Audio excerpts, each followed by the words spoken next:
hope you're feeling better in the state that PBG left you in. Oh, thank you, meme boy. That's very sweet. You'd sure fucking hope, wouldn't you? I had a sandwich. I had a sandwich. How? What happened? You've been stressed. I don't think the stress PB&J 1-2 combo was enough for that. I don't know, your body's fucking cringe. Your body will take a screenshot at any given opportunity. I guess. Nah, it's cool.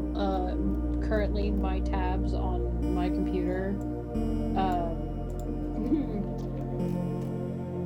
because I'm getting all of my references now. I'm doing some prep because disabled person with a job. Yeah. I'm not gonna be able to do this off the cuff as I think I will. I know myself better than that. But I thought it was such a smart idea. Just go onto the wiki and then just be like, open a new tab, open a new tab, open a new tab, like 5 different times in the span of a minute. Fucking.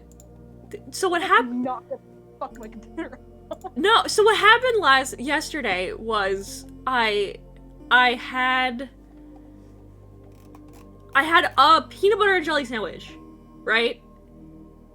And I was sitting on the couch, we were talking, we were watching YouTube videos, as is our wanton way.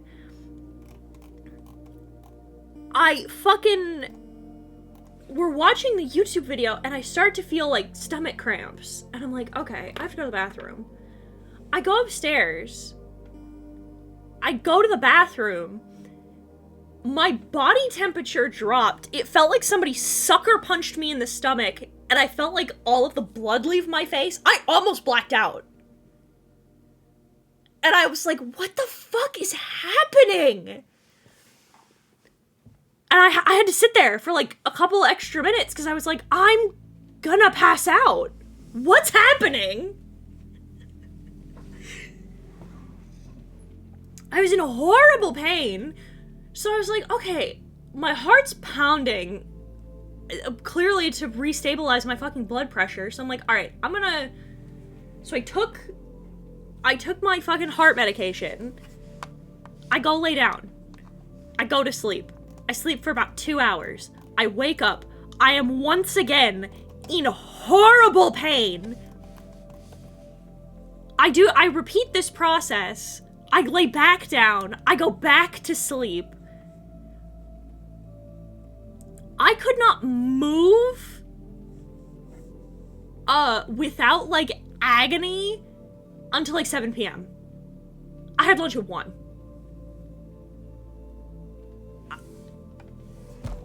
I don't know what I did.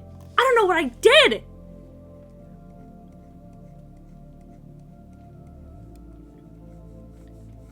And then last night, before I went to bed, I was like, well, I have to eat something. I can't take my meds on an empty stomach. So I was like, I have to eat something. But I was terrified. So we were laying there. I was laying on the fucking floor in Justin's office. And I'm like, I'm terrified. I don't want to eat anything. I'm afraid I'm just gonna die. What's gonna happen? One of my few safe foods betrayed me. What the fuck do I do?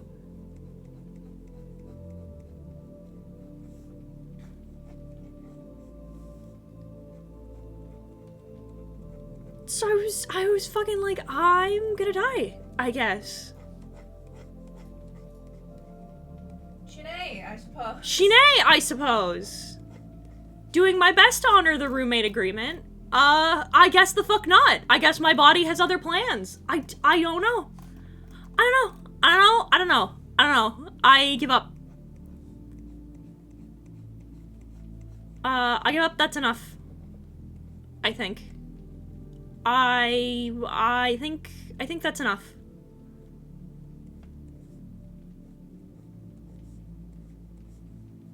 It's alright. You wanna feel a little bit better? Sure. So Gavin took me on a date yesterday Mm-hmm. to get me something for Christmas because I bought him something and he felt bad that he didn't get me anything. So he wanted to take me out and use what he had to get me something for Christmas. And we went to, usually when we go on like fairly important dates, we try a new place to eat. Mm-hmm. And we tried this place that specifically said, "Oh yeah, we specialize in pizzas." And we were like, "Oh, we can just like share a pizza. It'd be really cool." And we did. And the pizza had steak on it. And when I mean steak, I mean those were like fucking mini sirloins on a fucking pizza per slice. Mm-hmm. Those motherfuckers were huge. They were very tough. And so I ate them. And I was like, it's a lot. It was a lot of food, but you know what? It was really good. And then we go to the mall that's like right across the street from it. And we're walking. I damn near belly flop on the fucking escalator. Just, it's over. Going down. I don't know. I was like, what is happening to me right now? We went to like I think we went to round one because they have a bathroom and I went in there and I texted Gavin. I said, why did they call it the restroom? I'm Fighting for my life in here! Me too, bestie, me too! I love that has become like the universal, I'm on the shitter, send support, please. Why do they call it the restroom? I'm fighting for my life in here. I'm dying. Gang, this sucks! Oh, but like, I did that happened, and like, I had to have been in there for like 30 minutes. And I came out, and Gavin was like, are you okay? I was like, I don't want to go back there no more. I don't want to talk about it. I don't want to go back there. I don't want to go to that place no more. That made my tummy hurt.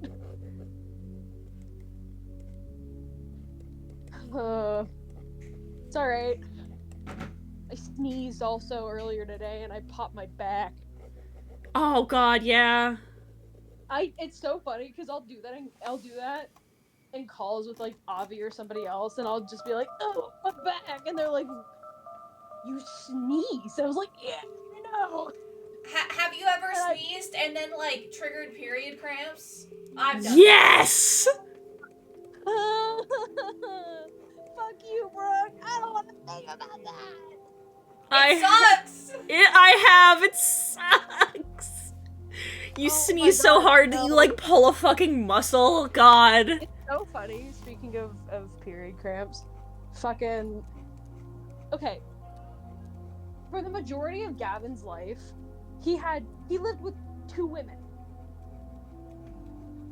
The majority of his family is women. Mm-hmm. And when I was explaining to him why I can't laugh too hard because my period will go off, he was like, that's weird, like, doesn't make any sense. And I'm like... Talk to your mom. Keaton, okay. You like weird body shit, right? I do! So, like, I passed the entire lining last month. Yeah, it do feel like that. It was so unbearable, but when it was over, it was like I died and went to heaven. There's something that's weirdly... They don't talk to you. It was so scary, too. Nobody preps you for, like, how good it feels when you have, like, a bad one. Nobody preps you for how good it feels after. That it's like, oh, I'm clean. Like, I never actually had the whole lining go out. I would definitely get that looked at if that becomes a regular thing. Well, that was the first time it ever happened, and it was because I haven't had mine for, like, a few months. Ah, I see.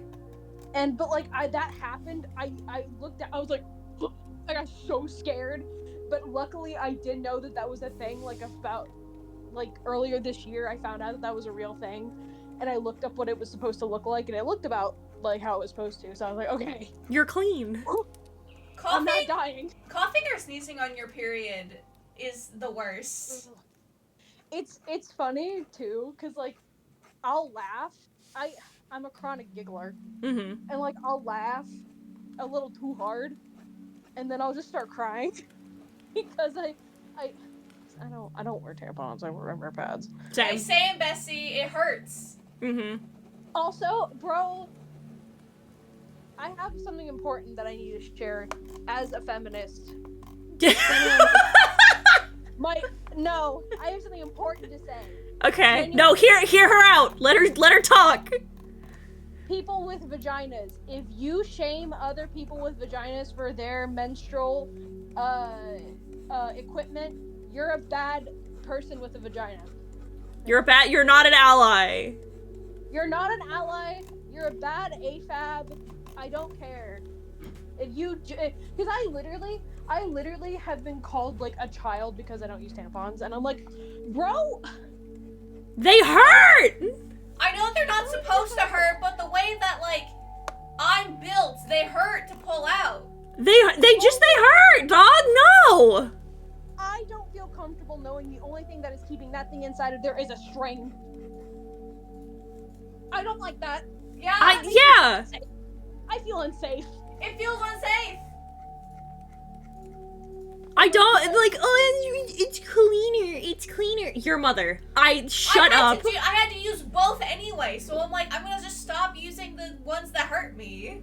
It hurts to pull out. That's a choice phrase. Yeah, like if you're listen. For those of you who are mask in the chat, who don't know, who are AMABs, you don't know. You don't have the like the idea of what it feels like, because like for those of you who don't know, I'm gonna give you a quick like lesson about how tampons work. When you put them in, so like if you've seen a tampon, right? They go in that shape. It's a little tube. It's a little tube. And if you do it right, they don't hurt to go in. But because they absorb blood, they get bigger. Yeah, they expand. They expand. Inside of your uterus. They expand inside your uterus. They like double in size. Well, because like it's supposed to act as like a cup. Well, yeah, but that's what I mean. It's supposed to like it absorbs it inside you.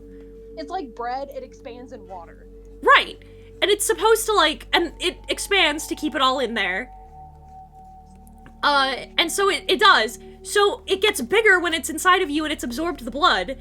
So naturally, when you have to pull the goddamn thing out, it's twice as big as when it went in. It hurts! Yeah. And that's another thing, though, I will say, the other flip side of the coin, hey, pad girlies, you're not better than tampon girlies just because you use pads. No, absolutely not. No, I'm not saying because you two. I'm just saying, because that goes the other way around, too. Okay, you don't give people shit if they use tampons. Even if it looks weird, don't give people shit for using menstrual cups, okay? No, dog, listen, if you're using tampons, you are simply more powerful than me. Yeah. That's it. That's the whole vibe. Yeah, if you know how to use a menstrual cup, you are more powerful than me. I could never. I have no shame in how you do it. Listen, Yeah, the only people that we shame is please don't free bleed in public, you fucking weirdo. Yeah, no, because, like, I have more respect for people who use reusable pads than fucking free riders. That's crazy. I do. Because at least you're holding something in there. Yeah, that's what I'm saying. It's like, me too, bestie. Like, holy shit. And believe it or not, they do have their uses. They do. The reusable ones do have their uses. I keep one in like my bag I take to work for like a clutch, because like nothing is worse than being at work and having to use the paper towels. Oh, I hate that. I hated that. When it would happen when you were like at school. Yes. Oh, the worst. Work like 2 months ago. Because it came early. I was like, well, fucking... Tampons are reusable? They can be. No, that's not the baseline. Most of the time, they are not. They're mostly one use. You can get reusable pads and tampons. I don't, because I think that's, personally, I think that's gross, but... Yeah, again, it's for clutch. It's for if you've literally got nothing else to work with. But yeah, got really like pro women, pro AFAB. It's a hell of a conversation to start stream with. Honestly, if I had a nickel for every time I was a guest on somebody's stream and we just started passionately talking about periods, I'd have more nickels than I think I'm willing to admit that I have. Yeah, ladies, I understand it. There's a fellow woman. Let it be known that Justin's a real one because, like, when we were dating, and it was the Curse of Ra, he would just like Amazon me chocolate nearby. That's my favorite. We stole that from Dio. I thought you were gonna say like he wanted to like really emulate the pain as well, so he'd stab himself in the kidney. It does feel like that sometimes. Kidney, it'd be in the abdomen. Oh, do you not get the back pain? I don't get the back pain. I just get the cramps. I get back pain. So fun fact, I have scoliosis, so that's just every day. Yeah, I get back pain, like in my kidneys, like right in my lower back, right where my kidneys are. So it's probably not actually my kidneys, it's probably something else, but I've been for years, I've been like, my kidneys! I remember one time, it was like the first month or so of Gavin and I living together, and like he's been around me during like that time, but like this is the first time he was like forced to be in my general vicinity because he couldn't go anywhere else. He was trapped. I shit you not, he comes home from work, he comes home from doing a double, and I'm laying on the bed actually screaming. It hurt so much. Gavin thought I got like stabbed, and it damn near might as well have, because he ran into the bedroom and he was like, what? I'm in here, and I'm like, Gavin, if you love me, you'll get the ibuprofen. I cannot physically get up and get ibuprofen because I genuinely could not get up. Yeah, no, I've had like 2 or 3 extremely bad periods in my life, and Justin I think has been there for like 2 of them, where I just had to sit in the fucking bathtub with the shower going and just had to wait for the Advil to kick in because I was just in so much pain. I was screaming and crying, and I just wanted to fucking pass out. One time I actually did have to end up passing out from the pain. My brother was doing his Eagle project for Boy Scouts, and fucking, I got my cycle, and it was so bad I had to be taken home. I couldn't fucking drive, obviously. And, like, one of the few faults of my dad, he wanted me to stop screaming, but, like, I didn't know how else to manage the fucking pain. Bro. There's a little bit of, like, that's not totally his fault, because I'm sure it was ratcheting him, like, being like, please stop screaming. I will say, it's really funny, because, so, I only ever called, first of all, look, this will never happen in a million years, unfortunately, because the world is still horribly sexist. I'm still all for, we get at least 2 days, AFABs get 2 days a month off, at least. I had to one time in college, I preemptively emailed my teacher that was like, hey man, my cramps are so fucking bad right now. It's not safe for me to drive. If I show up, I show up. If I don't, I don't. I did end up feeling well enough to be able to go to class, and he asked me how I was doing. But, like, yeah, it can get so bad. My worst was, there was one time in high school, where I was in so much pain I threw up.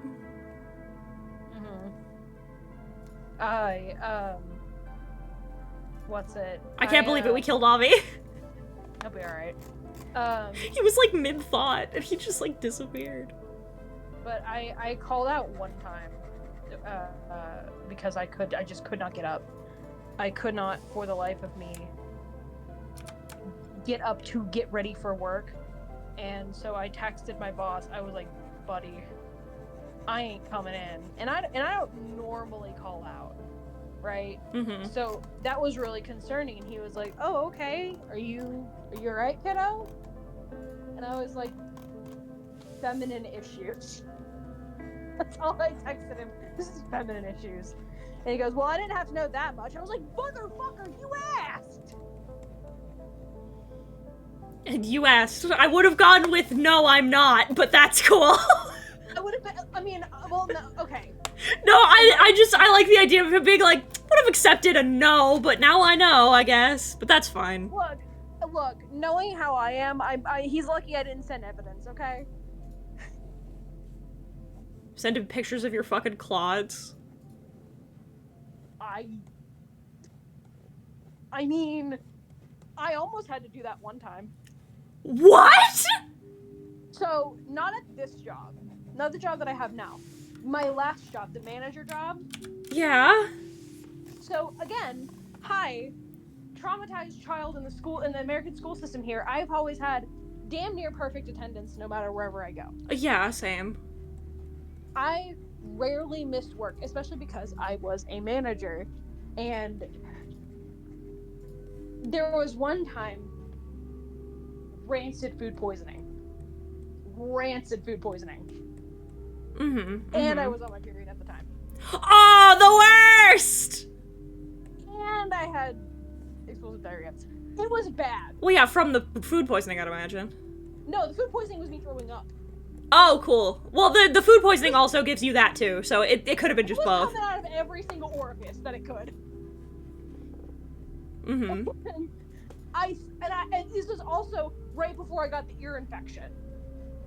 Oh, God. That was the worst February of my life. Just debuffed to hell. And so, so I call, not my GM, because my GM was on vacation, but I called my district manager, who was standing in for her, being like, hey, Kevin, I can't come in for a couple of days. I don't trust this, because usually when I get sick, I get sick. Me too. And he was like, well, because, first of all, my GM, Nancy, never needed fucking a doctor's note or anything like that. She usually was just like, all right, cool, whatever, I don't care. If you need to call out, like, it's cool. I wasn't even opening that week. He was opening that week, so it's not like they needed me. But he was like, you're gonna need a doctor's note. I'm like, with all due respect, Kevin, I am best friends with my toilet right now. I'm not going to find out why it's called the restroom. I cannot for the life of me do any of that. I cannot go to the doctors right now. It's probably food poisoning, and I'm on my time of month. And he was like, he called me. And at this point, I didn't fucking like Kevin, asshole. You know, you're still gonna have to come in. You're still gonna have to come in. You have my phone, right? He goes, yes. Would you like me to face how my toilet looks like right now? It was like a long pause. He was like, feel better soon. And then Yeah, exactly! I'll send you fucking pictures! I'm not above traumatizing you, as I am currently being traumatized by my own body, fucker. It's like, I hate that job. I hated that job so fucking much. Understandable. Have a nice day. Apparently, I heard from one of my other manager friends that worked in that district that the place went to shit after I left it. I was like, yeah, because nobody fucking knew how to do anything but me. I feel like the hips are misaligned on this. Hey, That entire place fucking ran. They ran on me. Hey, Glub Shido fans. What's good? Did you see, or rather read that new cool chapter of that series we like? Yeah! So, What is it? do you okay? Have you ever heard of Twanks, Shanks's evil twin brother? Yes, I have heard about I thought you were this. talking about. I thought you were talking about half of Danica's Discord server. True. But like, Funny, damn it! I'm showing him from the other side. It has to be an evil twin. Right. Anyway. I was like, obviously- yeah, it looked like Shanks. I'm a little confused, but I guess we'll find out. But they don't show the side with the scars, so there's no way it can be him. It's his evil twin brother, Twanks. Obvious. Dog, Did you see I love One Piece. It's bold of you to assume that that's not a possibility. He's gonna be called like Bones. God, knowing Oda, there's a non-zero possibility. So the fucking thing I'm drawing. What are we, half an hour in? Pog. Alright, so... Is it Daredevil? That's part of it, yeah. It is also Punisher. The Dare Punisher, the Punish Devil, the Darisher. Is the music loud? I don't know, it's not loud to me. I can turn it down a little bit. It's not louder than me. Who gives a fuck? There you go.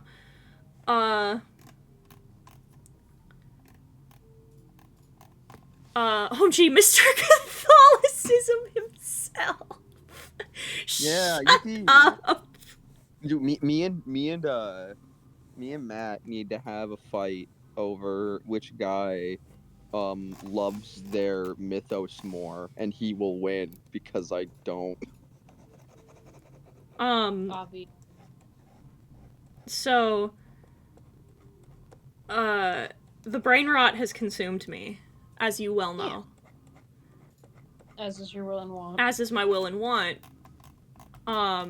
Thank you, Marvel Rivals. I missed this branch of my autism. It's very good, thank you. The fixation is hypering. Neurons are in fact diverging. The neurons are in fact diverging. We're slowly branching out from Dragon Age into becoming an insufferable Marvel fangirl again. Wow. So,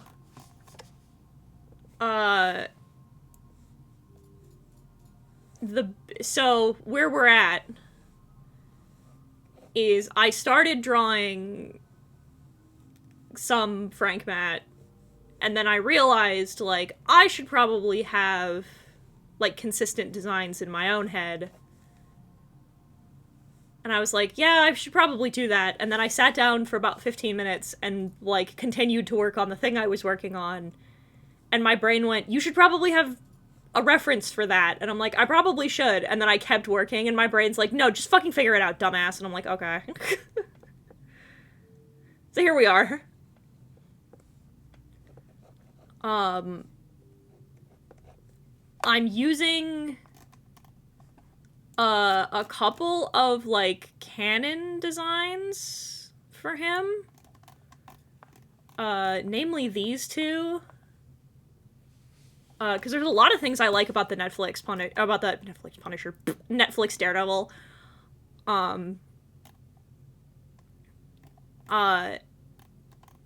But I've always been, like,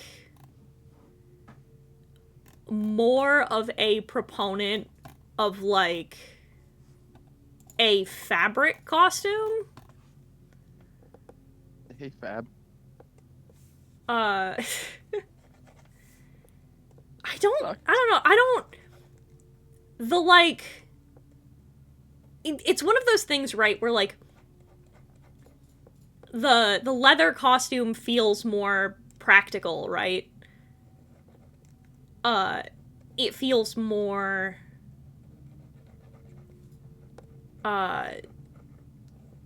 like, it feels more like it should, like, in a realistic setting, it would be like that. But, like, he's a ninja. You know what I mean? I, I like the prospects of people asking Matt, like, "What's your superpowers?" Oh, my superpower is that I'm blind. What? Really? No, no, it's not just that I'm blind. It's that It's that I'm blind and that I'm a lawyer. So you can't like fly or shoot webs out of your hands? No, but I can fucking send you to jail. No, but I can do this. What? Throat punches you. That's true. He can also throat punch you. No, but I can do this. Drains you of your fucking bank account. You know the one from the Matrix where he where Neo like throws out the punch, but then his hand gets grabbed and he just sticks out his fucking fingers. So true, bestie. It's the worst move in all of combat. There will never be a worse move than that. Also, but I like. I'm a sucker for the classics. I don't know. I'm a fan. I like the red costume. I like touches of black in the costume for contrast, but as you know, as I've talked about before, I'm a hater of the black costume. I hate what it represents. I hate how it looks. Man. But I like, the one thing I can say about the Zdarsky comics, despite how much I fucking hate them, is fucking Marco Cecchetto's costume, for him kind of fucking slaps. I can't even lie. Look at that shit.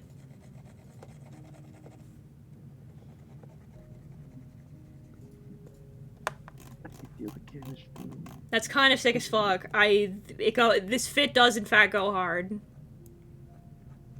The fit does in fact go crunk dizzy. Avi, Hi. did you see what I sent you? Which one? The list or the Archie? Oh, the list. Yeah. I mean, I don't have any notes to put Sukuna to 15th. Like, No, but you can't be like, that's really cool, Ellie. You're so awesome, or like something.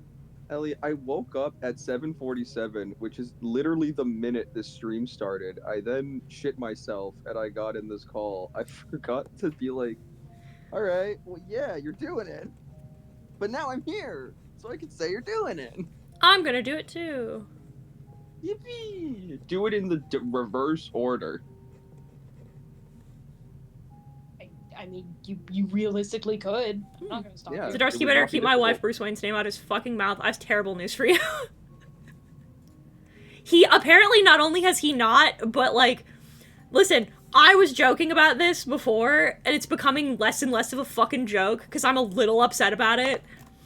Is when he was fucking up Daredevil, everybody was like, oh, it's so good. He's such a fucking good writer. Oh, he's so fucking talented. And then he started writing for Batman, and everybody was like, oh, wait a minute.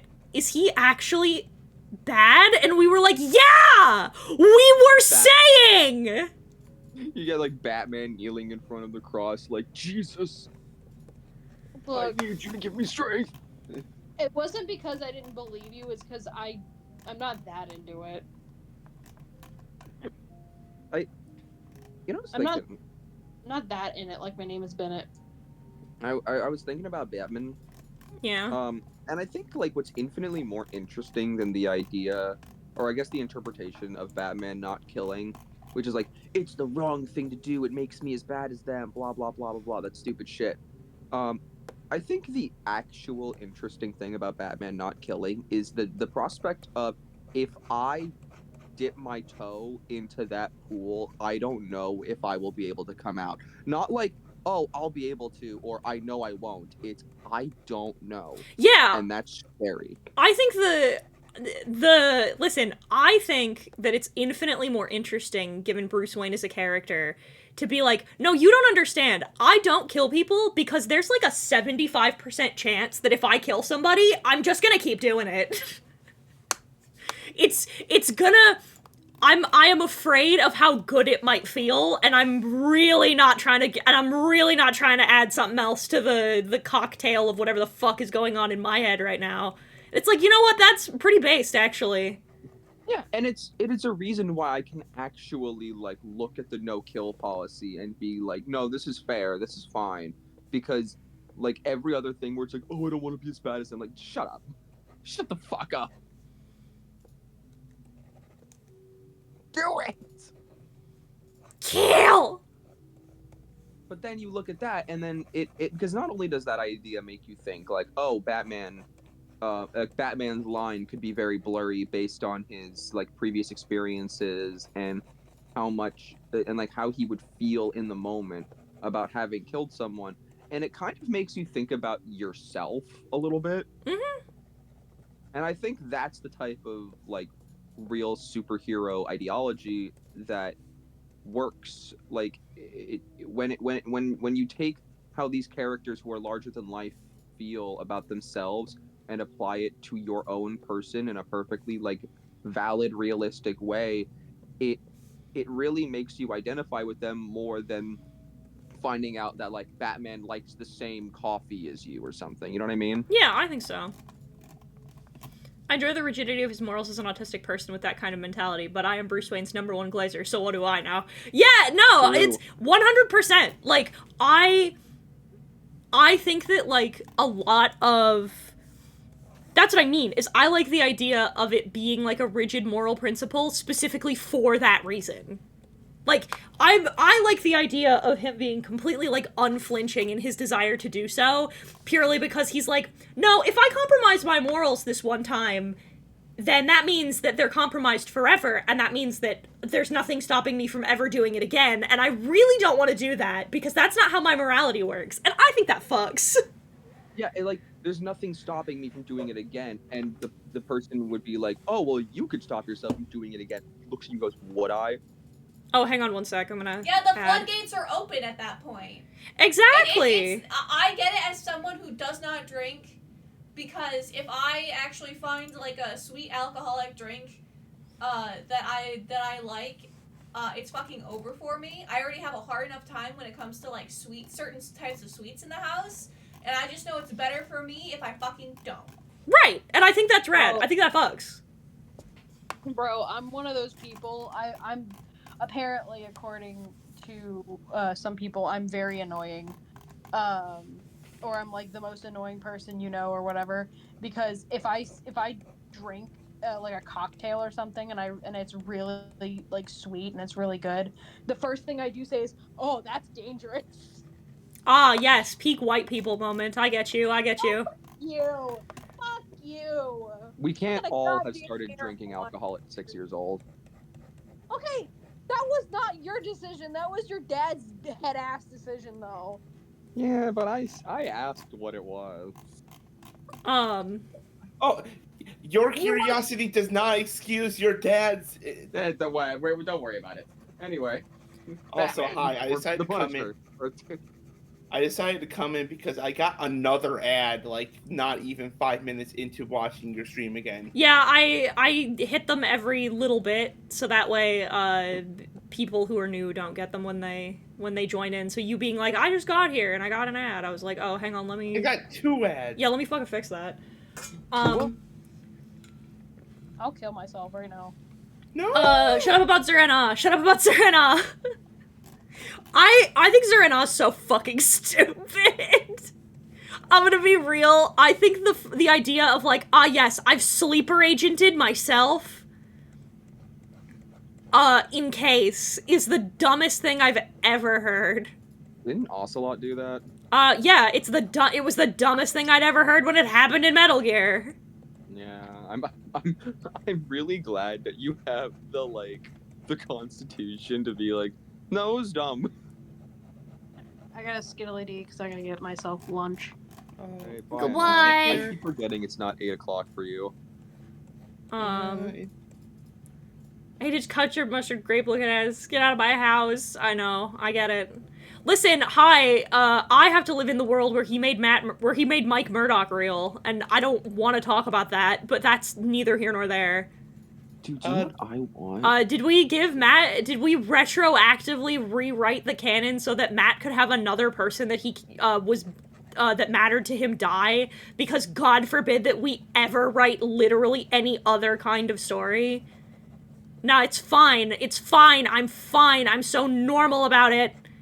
Just give Matt someone to fuck. Like, Frank.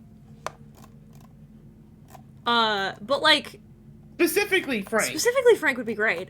So, like, okay, I'll give you the PowerPoint in a minute. But, like, first of all, I liked the new Superman trailer. I'm excited. He looks cool, and he looks like a friend, which is what Superman should be. But, like, I fucking hate,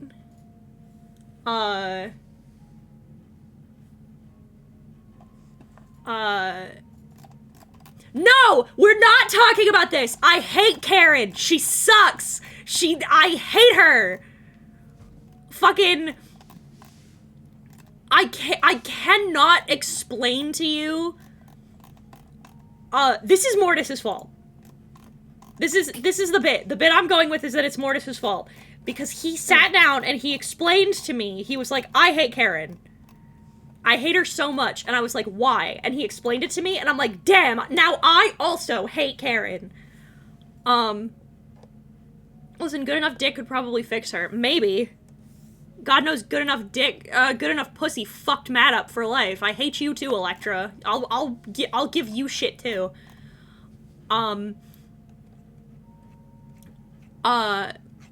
But we don't have time. You know what? No, we do. This is my stream. We absolutely have time. I fucking hate Elektra. So, you know what? I've about fucking had it. This is my Heaton gets on her fucking soapbox about comics stream. You can't stop me. I fucking hate Elektra. Why? Easy. Because I'm really tired of the community trying to make Elektra happen. I'm tired of it. I'm so tired of it. Listen. Elektra is a fucking villain. She is a fucking villain. I am so tired. So fucking weary. Of the fucking comics community trying to be like, oh, well, you know, no, she's a morally great anti-hero. No, she's not. She's not. She's a fucking villain. The whole bit, her whole shit, gamer, her whole shit, originated from, her actively, physically, emotionally, and occasionally, in some interpretations, sexually abusing Matt. It just kept coming back to her actively abusing this man and manipulating him into doing things that he did not want to do. She knows that he is a fucking vulnerable, damaged individual who would do fucking anything for love and affection, and therefore, she keeps being like, well, Matt, nobody understands you like I do. Nobody else is ever going to love you the way I can. Nobody else is going to be the kind of person for you that I can be, which is abusive! It's fucking abusive and manipulative, and it's weird. They basically try to make Elektra... They don't need to make Elektra Daredevil's Catwoman! Fucking Black Cat's right here! And, like, at least fucking Felicia's honest about it, you know? Felicia's like, no, you're fine as hell. I'm gonna, like, I need to get past you anyway, so, like, hey, big boy, what are you doing tonight, you know? And, like, Felicia's not here to, like, have a relationship. Felicia's here to fuck. And you know what? I respect that. I'm so fucking tired of, Elektra, of people trying to put Elektra over as, like, an anti-hero, or as, like, one of Matt's go-to love interests. I fucking hate it. Because it's not gonna happen. It's not gonna happen. Like, every time they're in a relationship of some kind, it's horribly toxic and abusive, and nobody wants to talk about it. They're just like, oh, she's such a baddie, though. She's such a bad bitch. It's like, yeah, you're sure right she is. Bad in that she is a bad person. And it fucking infuriates me to watch, like, this like, horribly disgusting, like, toxic, manipulative-ass relationship be constantly touted by the comics community as a whole as, like, oh, but she's just edgy. She's, like, his edgy, sexy girlfriend. And I'm like, no! Fucking no! She's abusive! She sucks! She's a well-written femme fatale. She survived death. Black Cat's more Spider-Man speed anyway. Like, my bit is I've hit a point where, like, I don't care. I could say Elektra's well-written, and it wouldn't necessarily be wrong, but I don't care. I'm so tired of it. I'm so tired of her. I'm tired of her stupid archetype that they keep trying to put over every time. I'm tired of coming back to her. I'm tired of us using her the same way. I'm tired. Is she your top one hated video game character? One of them. No, Anders is my top one. No, Anders is. I have two now. It's also Solus. But, like, I can't stand it. I can't stand it. She's edgy, sure, but that doesn't mean she's not abusive. Exactly. So you get it. It's so fucking infuriating, specifically because I'm so tired of, like... So, like, for example, part of the reason I fucking hate the Zdarsky run is because, like, 25% of it's not about Matt. Actually, no. You know what? 50% of it's not about Matt. Because 25% of that book is about Kingpin, which is fine. Because Kingpin's his antagonist for that book. I don't care. That's cool. We can spend some time in Kingpin's perspective. And 25% of the book isn't too bad. You know, that's not a bad horizontal slice, you know what I mean? The other 25% of that remaining 50 is completely about Elektra, and I hate it, and it's annoying. I don't like her. I don't want her around. And they keep trying so hard to be like, oh, she's trying for him because she loves him so much, but she's too more murder horny. They're like, oh, she just likes murder so much, and God, if only Matt could understand how much she likes murder. It's like, I hate you. Go away. I hate it here. One of the best bits in the book is when he's in jail and Elektra comes to see him and she tries to do the bullshit. She's like, oh, no one understands you like I do, Matt, blah, blah, blah, blah, blah. And he's like, you're fucking abusing me. You're abusive and manipulative. You do this every time. You show up. You try so hard to get me to do some fucking awful shit. I hate it. Fuck off. Fix yourself and then maybe we can talk. And she gets pissed. And she leaves. And she's better for like 2 weeks. And then he's like, all right, that's enough, I guess. I hate it here. Fuck you. Zdarsky, I'm begging you to not make your mommy issues my problem. I can't deal with this. Does Elektra have her own thing, or was she made to be like a side bitch in Daredevil?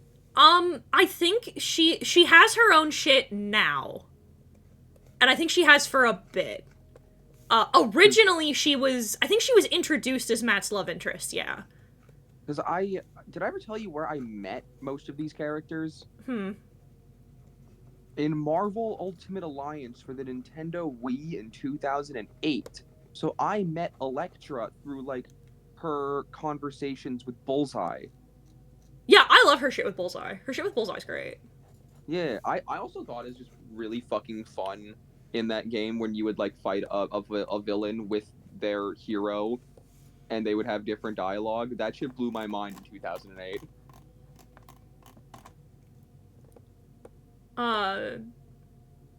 She's mad because she got called out. Exactly! She was pissed because she was like, he's not fucking falling for it. Well, maybe she should stop being a loser. Yeah, maybe if you weren't the fucking worst, we wouldn't have to keep having this conversation, you psychopathic bitch. But, like, with all hate you had for Elektra, you had to admit her Daredevil. Oh yeah, her Daredevil fit kicks ass. No, she looks great. Like, listen, I hate the Zdarsky run with so much of my fucking soul. Marco Cecchetto sure did carry that. He carried that fucking awful book on his back. because goddamn are these fits sick as hell. But like, I hate her. I don't, like, listen, somebody fucking, some shitter will be like, oh, fucking, sucking off fucking woke Wade. I'm like, yeah, fucking Mark Waid's comic is the best Daredevil's ever been written. I will not be taking critique at this time. Because quite frankly, I don't care. Like, Kirsten as a character is the best love interest that Matt's ever had. It's canonically send tweet. Do you think that this is a thesis statement for why conservatives can't make good art? Honestly, kinda. Because, did you ever see one of those videos explaining why that is? Yeah. Or do you just get it? No, it's a little bit of both. I have seen the videos, but yeah, they're right.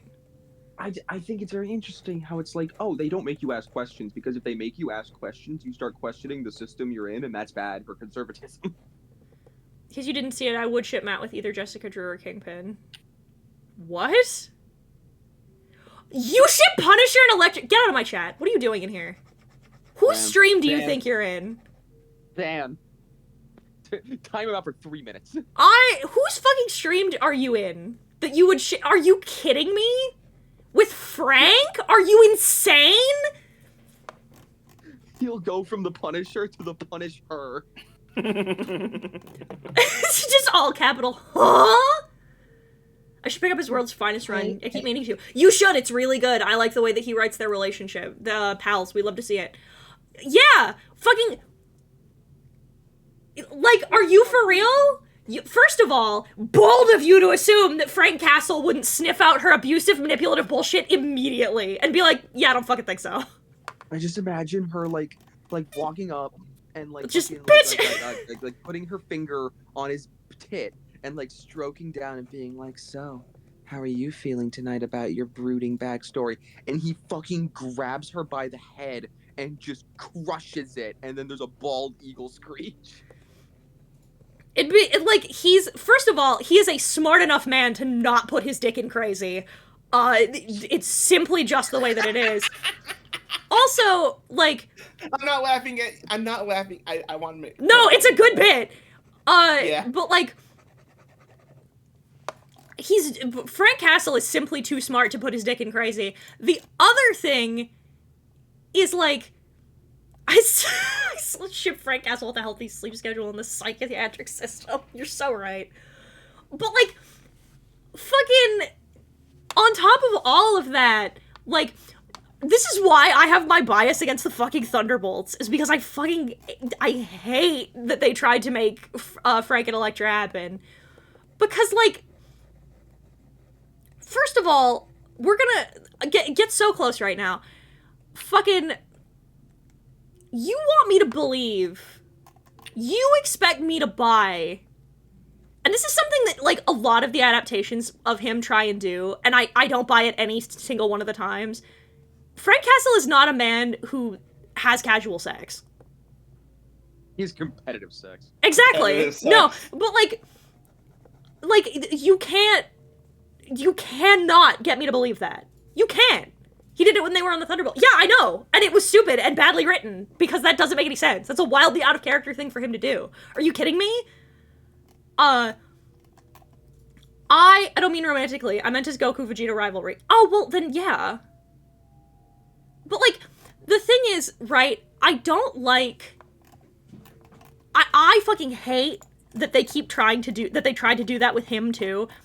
Because, like, we're not gonna pretend for a singular goddamn minute that Frank Castle is not demisexual.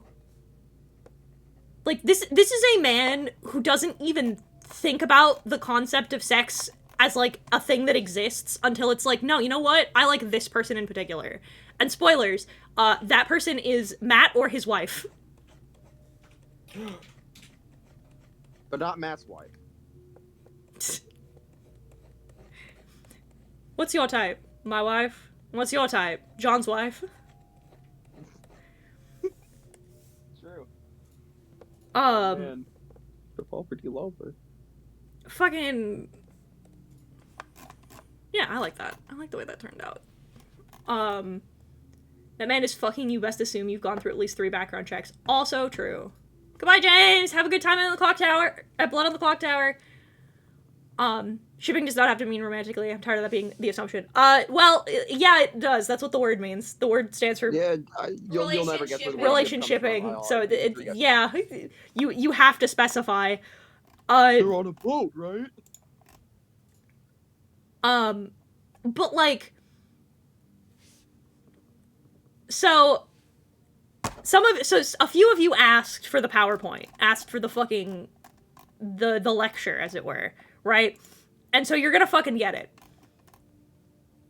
So the thing is, right? These 2 men do not have a relationship you can explain in any way that's heterosexual.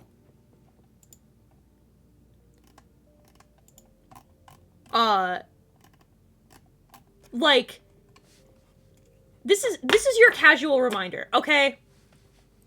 Frank Castle hates like 90% of people. He can't stand about 90% of people. Of that remaining 10%, 5% are people he tolerates at best. And then 5% of them are people he likes. The people we know that we like... Jessica Drew is romantic. I could see that. That could be cute.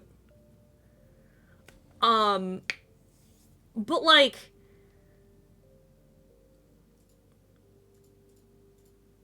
The thing about Frank as a character is that, like, Matt's a whore. So, like, let's be real. But it's one of the things we love about him. But, like, with Frank in particular is the hard part, right? Frank Castle willingly puts rubber bullets in his gun for one person, and that person is Matt Murdock.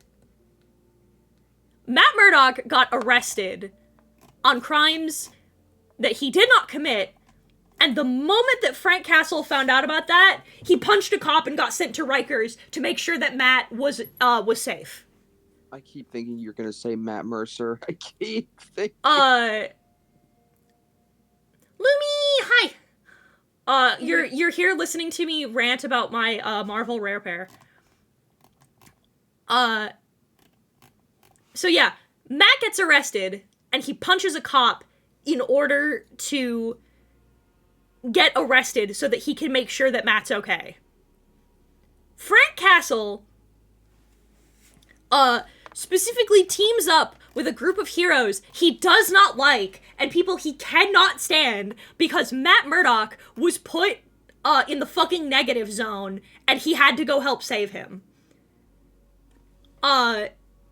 Frank Castle found out, during Punisher Kills the Marvel Universe, that he had killed Matt Murdock, that Matt Murdock was Daredevil, and that he had killed Matt, and then immediately put a gun in his mouth, because he could not live with the fact that he had killed Matt.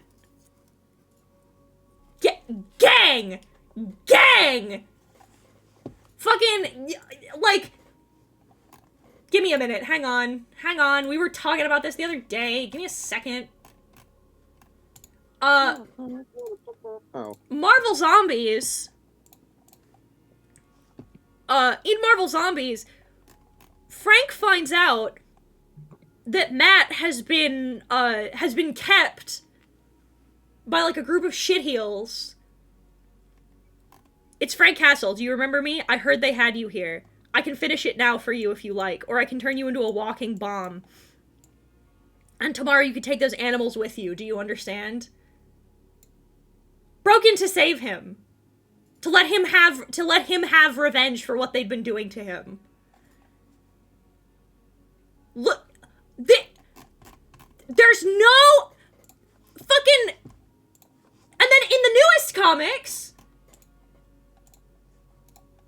when they're on the opposite opposite sides, when the Hand has pitted them against each other, Doug!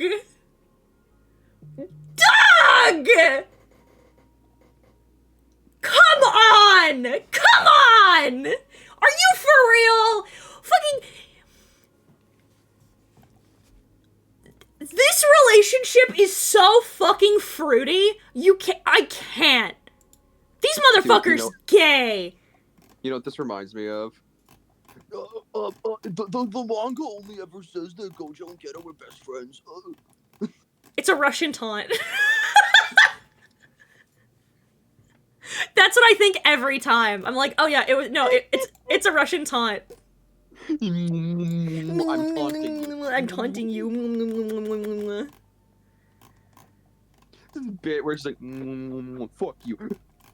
And they were both boys. Kiss, kiss, kiss, kiss, kiss, kiss, kiss. And they were both. It's the fucking Bayonetta, and then they were roommates.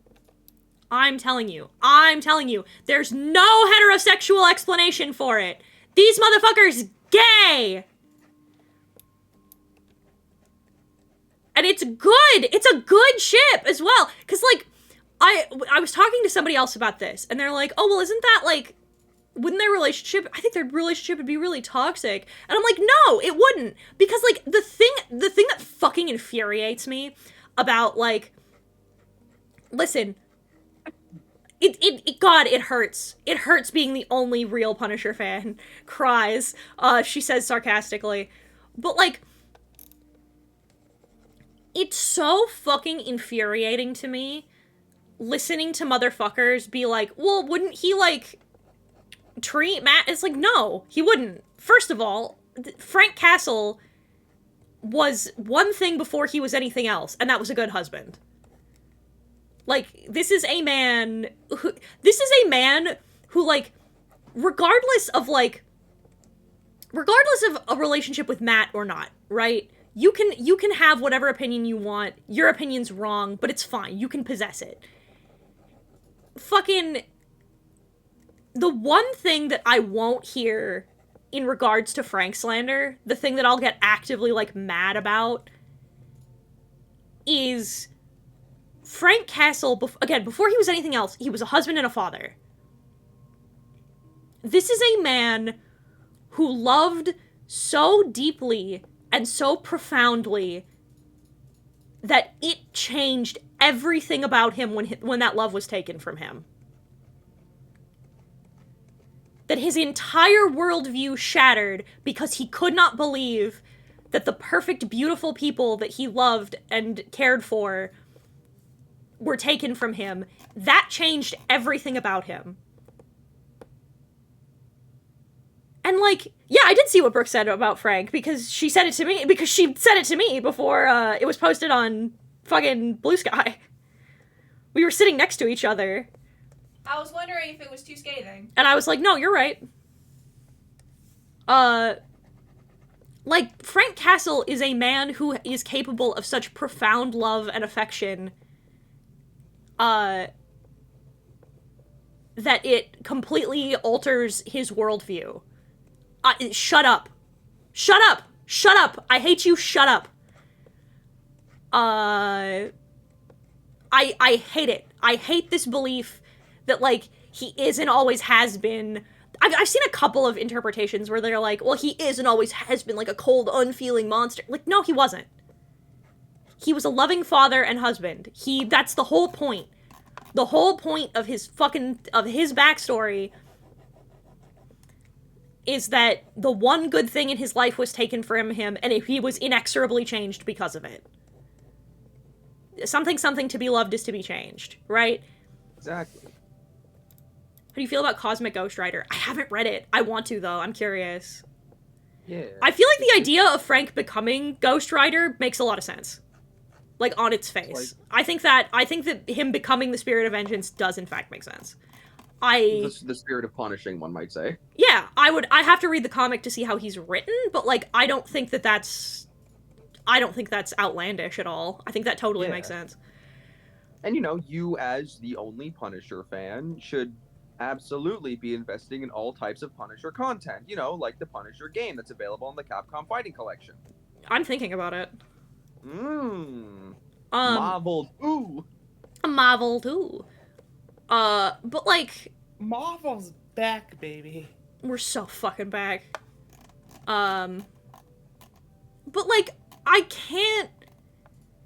So like the notion of like, oh well, he wouldn't be good for it. No, he would. In fact, I think unironically, there is no one of the reasons, and this is a hot take. I think that Frank Castle would be one of the best guiding lights for Matt fixing his fucking bullshit, for getting his shit together. And some of you might be like, that's crazy. What you have said here is insane. No, it's not if you sit down and think about it for more than 30 seconds.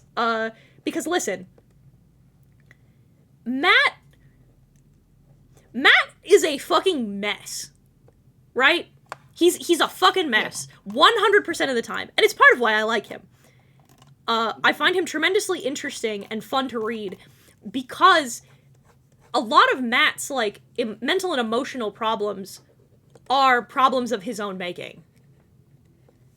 Fun fact, I relate to it, and therefore. But, like, Matt is constantly, like, one self-destructive spiral away from, like, beating people to death in the streets, dog. Like, it's part of why, like, I hate the comparison that people keep making to Batman, because Batman doesn't kill people because he's autistic, and has a lot of strong feelings about a couple particular things, but Matt Murdock doesn't kill people because he knows that he'd like it too much. Matt's like, oh, if I cross that line and start killing people, I'm not gonna stop. Because there's no ambiguity like there is with Batman. Right, because he's like, no, I like hurting people. I like the way that hurting people makes me feel. And I don't like that. I don't like that about myself. Get on Twitter. God forbid. He would be doxing people left and right. He sure would. Feels so good. But, like, it's part of why certain aspects of his character make sense. It's why he's a lawyer. He likes to fight. Matt's always been a person who likes to fight. And that's something, it's one of his most interesting character traits, right? Is struggling against the impulse, is using that impulse, for violence, to fight, to hurt, to do bad shit in order to help other people. It's why Kingpin is a great foil to him, right? Because Kingpin, feels the same way, but chooses to kill people about it. And, like, but, like, the one thing that I've seen perpetually is that Frank Castle, for all of his own bullshit, will bend heaven and earth to make sure that Matt doesn't. He cares so much about Matt remaining one of the few good people in the world that the notion that Frank would be toxic for him is actually ludicrous, is such a bad misinterpretation of how his character is that it kind of pisses me off. Like, Frank cares so much about Matt remaining a good man, because he's gay, but, like, well, actually, because both of them are bi, but that's neither here nor there. But, like, Frank cares about Matt so much, and cares about Matt staying together so much, that, like, the best guiding force for him is someone who will grab him by the shoulders and shake him and be like, no, what you're doing is fucking dumb. Stop it. Stop it, you stupid fucking moron. And you know who's the two best people at doing that? Canonically? Frank Castle and Foggy Nelson. Foggy is not afraid to get up in Matt's face and be like, no, what you're doing is dumb. This is dumb and self-destructive, and I'm not gonna have it, you stupid motherfucker. Knock it off. And Matt will listen to Foggy because Foggy is like his closest friend, is one of the people who is the most important to him in the whole world. And he also consistently, spoilers, listens to Frank. Because Frank is a dark mirror of what he could become. And spoilers, also, Matt is actively a good force on Frank 100% of the time. I've said it before and I said it earlier and I'll say it again. Who is the one person that Frank will not fight about putting rubber bullets in his guns? It's Matt. Every time. Every time. Every time they team up, he's like, nope. Alright, I guess it's not killing time. I can't do it around Red. He'll be upset. Choir boy will be mad at me. But we also have to keep in mind that the reason why this works, and it's not stupid, is because Matt knows that normal fucking platitudes will not work on Frank. Exactly! It's not killing is wrong, it's I know you're better than this. It's part of why their relationship, and yeah, one of the biggest scenes is with them is putting Matt in positions where he had to pull a trigger on Frank to kill him. The gun was empty. That's This gun empty. Yeet. That's the thing you have to remember about that. Every time somebody says something like that, yeah, but it was empty. It wasn't about that. It was never about it. He was never going to let Matt kill. Not ever. Not a single time. It's why when he pulls the trigger, you see Matt laugh. It's because he realizes Frank was never going to let him do it. It was a test of resolution. It was not a test of whether or not you would kill people. It's also why the other biggest scene is Matt goes, this one time, we do it your way, and Frank loses it. And it's like, there is no one time. There is no one time. We do it your way, or we do it my way forever. And I'm not letting you do that. Because he knows Matt's a good man who tries his best.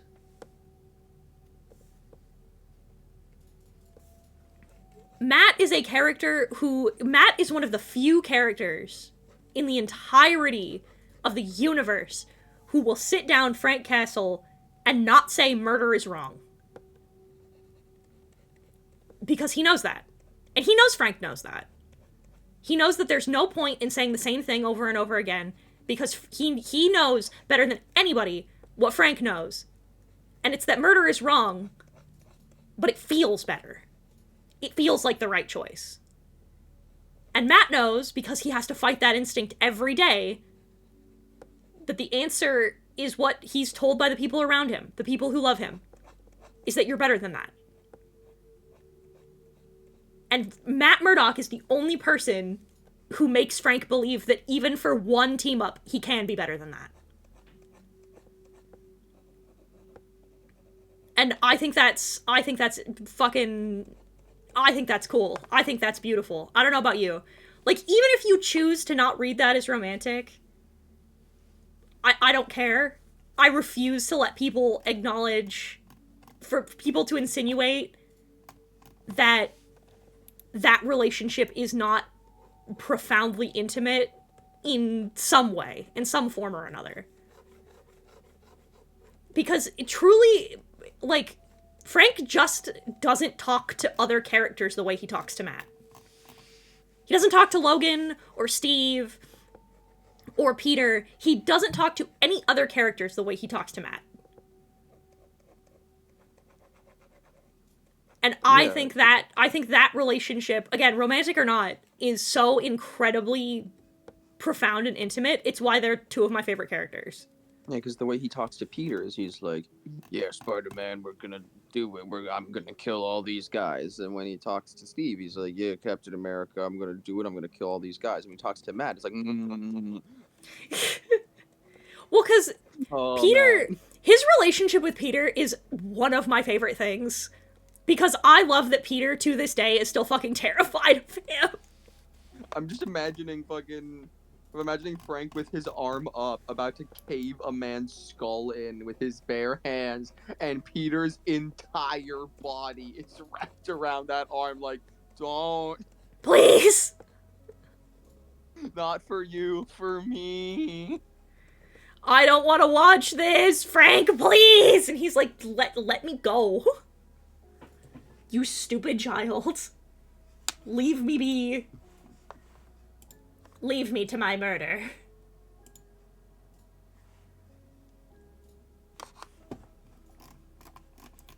Also, I was on my bullshit, but hi!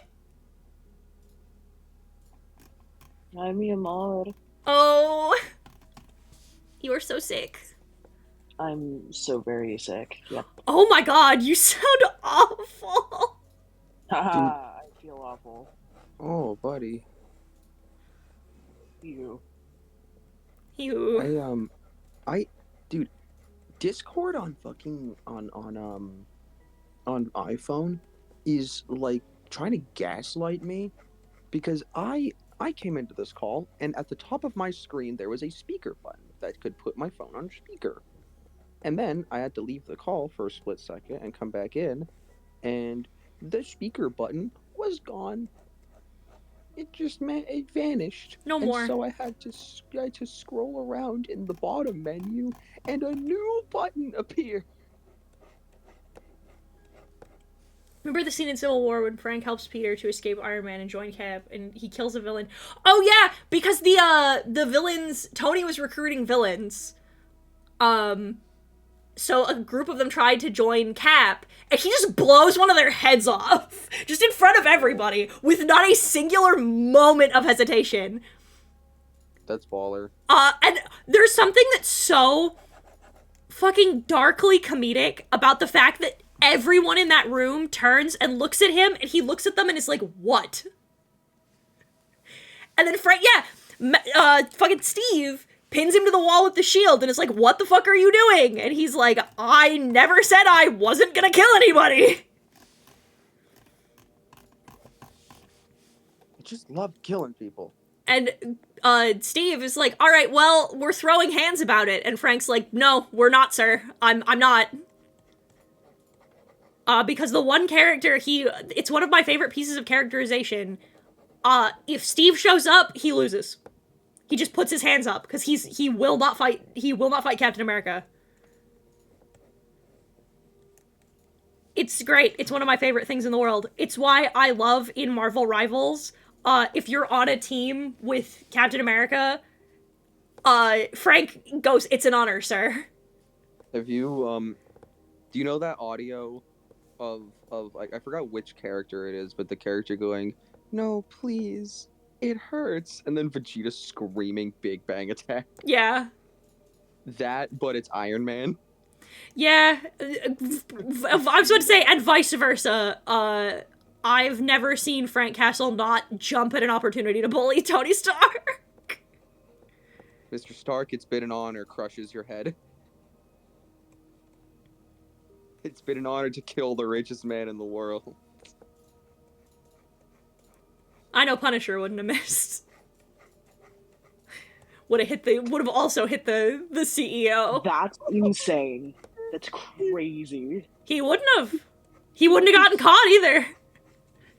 So not only would he not have missed, but they would have found like a turret with a seat in it. And it's like, wait, he set this whole fucking thing up? We got here within seconds. Where is he? My favorite was people being like, oh, Spider-Man would have caught him, and I'm like, fucking Spider-Man is a lower middle class New Yorker. Spider-Man would have been like, damn, I can't believe I didn't get there in time. Spider-Man would be looking, and then the guy would turn around and he would web his feet. And then the guy would be like, thanks for making it an easier shot. And Peter would be like, no problem. Can you web his mouth so he can't call for help? Oh, you got it. I don't think Peter would help. I just simply think he would not hinder. He'd be like, damn, that's crazy. Anyway, apropos of nothing, my aunt was having some problems with her fucking healthcare appeals. You just, well, it's like, Spider-Man, you gotta save me. Are you gonna save Aunt May? That's crazy. I don't Anyway. think so. And oh man, is that a baby in a tree? Damn, that's crazy. I'll be right back. Is that a bicycle being stolen by a cat in a tree? Oh man. Man, nuts. I have to be on the other side of the city for a thing. That's terrible. Anyway. You know what I want? I want Peter to not make an excuse, just to be like, man, I have to not be here right now. But like, Bye. I've talked about this multiple times, but like one of my all-time fucking favorite team-ups for Frank ever, is Magic Bullets. It's when he teams up with, Doctor Strange. Ooh. Purely because No, that one was so funny. It's so fucking funny! I like that it starts, so the Italian mob has gotten their hands on, like, magic shit. And so Frank goes to Steven, and it's like, alright, I need your help. There's crazy magic bullshit. And Steven's like, I'm not fucking helping you. What the fuck are you doing here? And he looks at him and goes, alright, if you're not gonna help, I'll just call Dr. Voodoo. He'll help me. And Steven's like, fine. If you won't help me, I've got Dormammu on speed dial. And he's like, alright, fine. What the fuck is going on? And so they go, and when they get there, there's fucking dudes out front. And so fucking Frank looks at Doctor Strange, the Sorcerer Supreme, and, like, hands him a 9mm, and Steven's like, no, I'm not taking that. I don't need it. It's fine. And he's like, alright, suit yourself. And they go and try to get in, and they fuck it up, and so Frank blows the two dudes' heads off, and then he just looks at Doctor Strange and tries to hand him the same gun, and he's like, put that away. The mental image of Doctor Strange yelling out like, I am Agamotto, and he just shoots a gun. It's really good.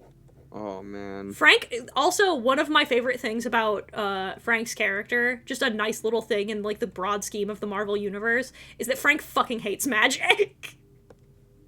I like that it's not that he doesn't believe, he just hates it. He just hates it. He hates it so much.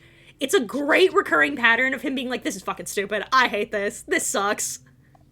Oh yeah, what are you gonna do? Pull a fucking rabbit out of the portal and kill everyone with that? I have guns. Well, it's because you can't, like, account for it. I see. It's a bit of like, god damn it, I can't. How the fuck am I supposed to plan around this? You can shoot laser beams at it. If they shoot laser beams with tech, I can fucking EMP that shit. What the fuck? How do I get rid of you? Go away. Dude, I still look at the fucking, like, grenades he keeps on his shoulder in Marvel Rivals, and I'm just waiting for him to grab one and start smoking it like a cigar. Yeah. That makes perfect sense. Yeah, it's great. Because you can't account for it. It can do what the fuck ever. And he's like, god damn it, this fucking sucks. I don't want to have to plan around your stupid bullshit. Fuck you. Get the fuck out of here. Go away. Get bent. Get bent. Fuck you. This sucks. Like, Tony doesn't like magic because he doesn't fully, like, understand it. Frank hates it because it's a pain in the ass to have to deal with. It's why I also like that Matt doesn't like magic, because he's like, I don't like this. I don't like what this does to my fucking sensory experience. This sucks. Leave me alone. That bit in Wade's run where he's sitting on top of the Sanctum Sanctorum to get Steven's help with the fucking serpent's hand. And Steven's like, we're friends, Matthew. You can, like, come into my house if you want. And he's like, I don't, actually. Your house makes a bunch of weird noises. You have rooms that don't map to my radar senses. Shit in there smells and fucking feels weird. I hate it. Steven, I love you. I fucking hate your house. Tank was the opposite. I hate your house. House of Leaves. I hate your house. This is a sensory nightmare. It is very House of Leaves. You're so right. It's a house of magic. A house of M, one might say. I'm here to cause problems on purpose. I'm sorry. Also, hi. I don't like Matt's like over I don't like the like freakishly over Catholicized versions of Matt. I think it's tired. I think it's played out. I think that we've at this point explored every permutation of this we possibly can. And I'm about sick and tired of it. However, that bit in Civil War, you know the one, is in fact some of my favorite shit in comics. I would want Matt to have cross boomerangs. Have I told you about that? About the thing he says to cross boomerangs? No, about the thing he says to Tony. What does he say to Tony? Oh god. Oh Christ. So in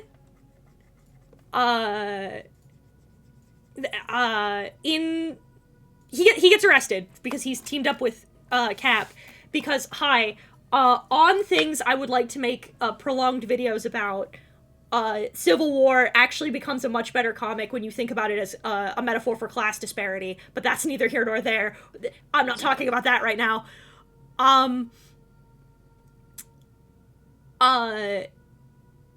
But so Tony arrests Matt, and when he's being taken to the negative zone, because I think he's the first one of Cap's, like, big shooters to get arrested. You want to shoot, huh? No, this is when it was Matt.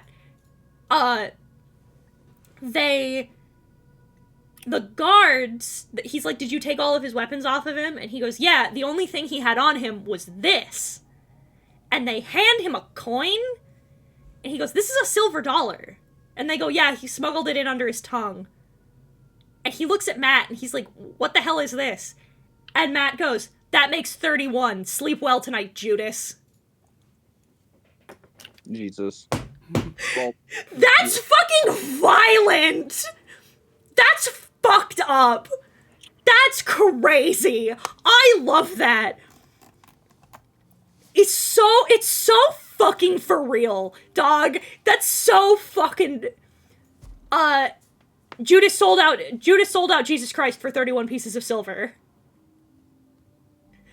yeah. And then Judas killed himself. That's the bit. It is simultaneously, you're a traitor to the person you care about, and if you choose to interpret it this way, because I think it's funny, it is also a very small kill yourself. Yeah. That's fucked up. That's violent. Hey, Tonathan Stark, why don't you build a robot of you so you can die? I also liked, there was a good bit in the Zdarsky run, because occasionally he has moments that are quite good. And one of them was, so Kingpin is running for mayor again, as is his wanton way. He does this every so often. Cool. And they're like, okay, we need, like, an actual candidate to run against him so he'll stop fucking doing this. And so they're sitting there, and everyone's kind of sitting around looking at one another. And Tony's like, well, I guess. And they have to look at each other and then look at Tony and be like, no. And he's like, what do you mean no? And they're like, you're a piece of shit and a very hard sell. And he's like, God damn it. And then everyone turns and looks at Luke. And he's like, don't make me do this. I don't wanna. And they're like, yeah, but, like, people like you. You're like, they're like, can't Matt do it? And he's like, I was ADA. I don't wanna do that. Thanks, though. And he's like, come on, does it have to be me? Like, he really is just like, I don't wanna be mayor. I don't wanna be responsible for this. And they're like, yeah, but we kind of need somebody that people are gonna like, and people like you. You're kind of the hero of Harlem, and, like, people see you as, like, the people's hero. Sorry, Luke. Sucks. Politics time. And then I think at one point, I don't remember if somebody does this or if it was me in my own brain, somebody's like, yeah, but also Luke, like, can't be assassinated. That is true. Luke, you are, I don't know how to express to you that you can go up on any stage at any point and we don't have to worry about it. You are bulletproof. Decafro! Thank you for the resub. I appreciate it immensely. Fucking, I love, the thing about, like, American comics, right? I've talked to Lio about this. American comics are something that I fall in and out of because, and this is something that I've said before, I think part of the reason that manga is becoming more popular in the US than American comics, and more people are reading One Piece than Superman, is a twofold problem, right? One of them is that it's just an incredibly difficult media to get into. I liked comics, I was told jump in wherever, and I was like, well, I like this Daredevil guy, he's in a couple of my other things, I'll read the thing that's coming out right now, and it was the best Daredevil comic that was ever gonna be made. So, like, I jumped in at a great time, but, like, if you jumped in on, like, Zdarsky's run, and you were like, oh, this fucking sucks, like, you just never pick it up again, right? And so, like, it's totally dependent on when and how you join. And, like, and the other thing, too, is that it's difficult to keep readers because, and the secondary problem, right, is that it's difficult to keep readers because quality fluctuates so massively between who's writing. Like, I love Mark Waid's writing style. I like that his books are fun. I like that they have a lot of really well-written interpersonal communication. I like the overall, like, I like the way that he writes friendships. I like the way that he writes interpersonal drama. I really like the way that he writes mental health struggles, you know? Those are things I like. But most of the other comics I've read don't do that. They just don't do what they just don't do what he does. And that sucks. I'm a huge Punisher fan because I started with, I think it was Greg Rucka's run. And Greg Rucka writes Frank really well. Makes him a very interesting, complicated character. But, like, other people simply do not. They boil him down to singular character traits. They get rid of the things about him that I like. They explore his character in a weird and sometimes kind of fucked up way. Like, I don't like a lot of the other comics because they don't even, like, you can say that, like, they vary in quality, like, from, like, an air quotes objective perspective, but, like, I don't read comics unless I've seen bits and pieces of, like, the story they're trying to tell, because a lot of the time, they're just not telling stories I want to read. But manga is easier to get into, because the answer is where do you start with volume 1, and because it's one writer and one consistent through line from beginning, middle to end, in most cases. Yeah, it's one writer. Like, I cannot think of a time in which another writer picks up a series in the middle. I can give you one. Well, because I was gonna say, are you talking about Super? Damn, she's good. Because I was gonna say, but the thing is, right, was Toriyama ever writing for Super? He wrote the general plot for each arc, gave the notes to Toei, and then gave the notes to Toyotaro. So yeah, that's what I'm saying, right? It's like Super's, even in that case, or like with Vigilantes, it's a clean divide. It's if you like the way that Toyotaro writes Dragon Ball, then just read Super. You don't have to read DBZ if you don't like Toriyama's writing. Or if you do like Toriyama's writing and you don't like Toyotaro's, just don't read Super. Like, you could technically say Ruby. Yeah, but one of the things, right, is, like, if I like, for example, I like Fujimoto. Fujimoto has a kind of freak that I enjoy. But I can be like, okay, I like Chainsaw Man. Where do I start with Chainsaw Man? You start at volume 1. Okay, cool. I don't have to worry about Denji completely changing character and for the direction of the story to be completely altered and retconned and changed halfway through the story because it's the same motherfucker doing the same goddamn thing. If I like Fujimoto's writing at the beginning, there's a solid chance you'll like Fujimoto's writing at the end. And it just makes manga not only an easier thing to get into, because again, where do you start? You start at the beginning. You start with 1.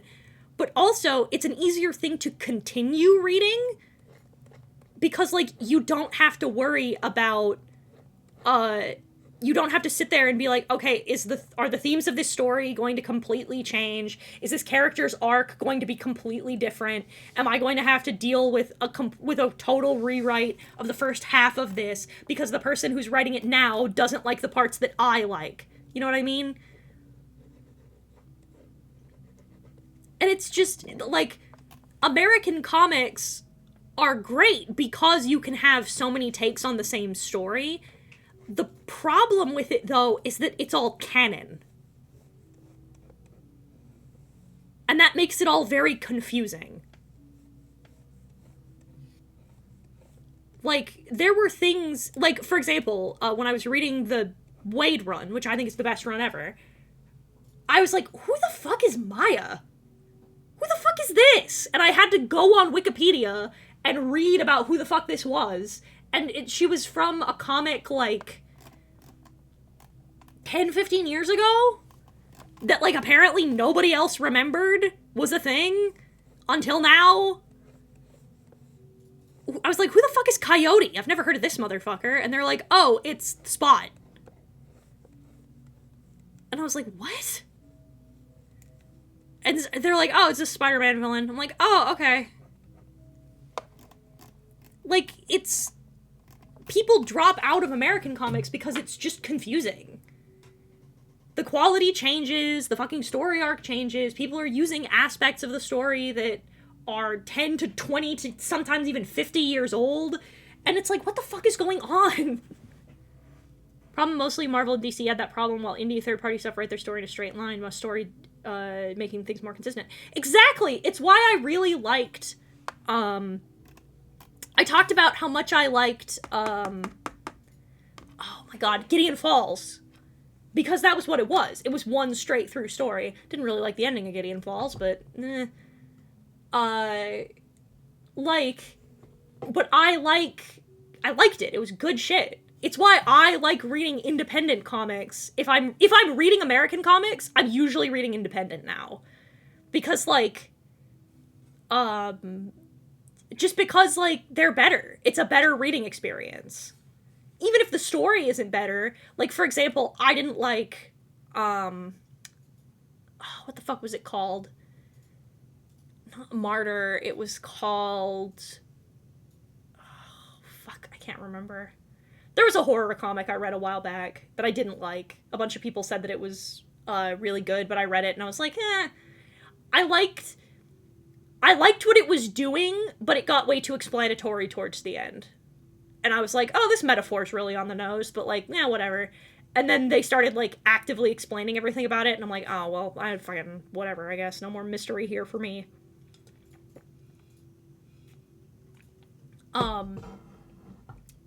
But that's the thing, right? Is, like, I like everything else about that story. So I don't think about it too hard.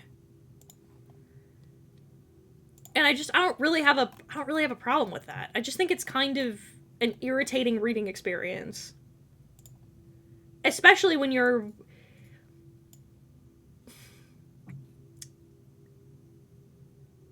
I'm trying to think of how to phrase this.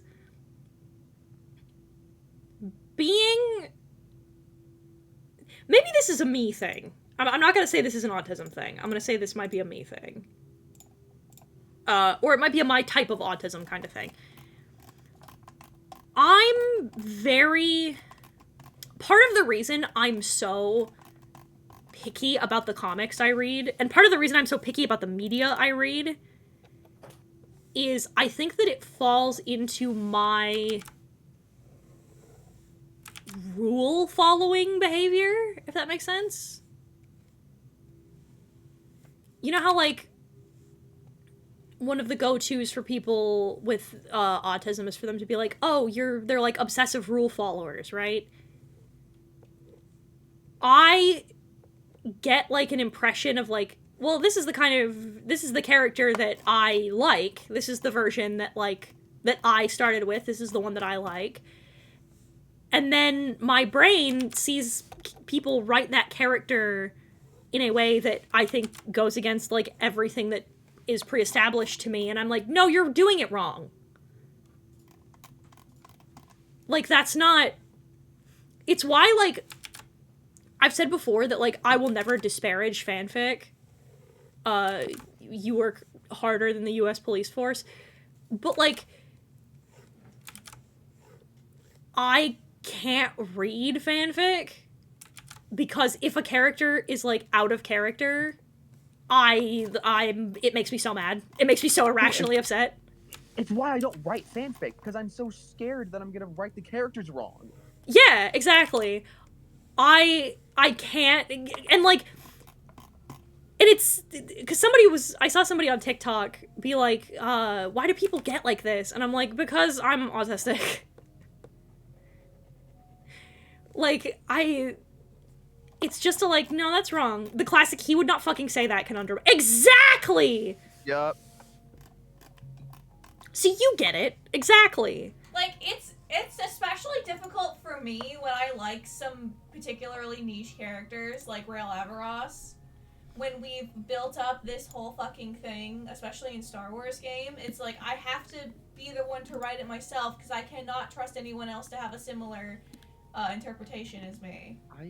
I remember I got asked to, well, I said that I wanted to practice writing characters, and someone whom I knew at the time, who I do not know, if you want to make guesses based on this, you can, suggested I write a fic of him and Tifa Lockhart.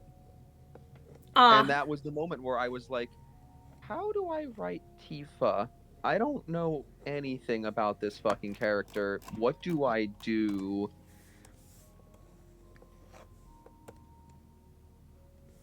And that's where Joke's on you, I probably still can't guess who you're talking about, but that's okay.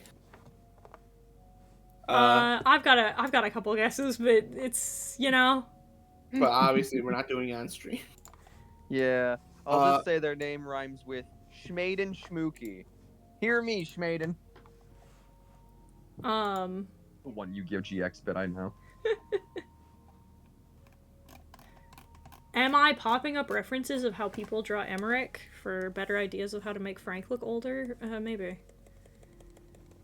I mean, hey, if it works. Listen, it God. might. We'll see. Something. I just got 2 words. Sonic Comics. Exactly! See, you get it. This is my contribution to the entire conversation. I'm a Batman girly, of course I get it. It's true. It's so, like, it's why I was talking to Lio, and he told me, he was like, I'm kind of surprised that you're not a Batman fan. And my answer was simple. I was like, it's easy, Cap. Nobody writes Batman in a way I find even remotely interesting. Except, like, fans. Hey, except for Mark Waid! They can be friends, Frank! I hate, like, there's a certain level of it where it gets annoying. It's partly why there's only so many Punisher comics that I like reading.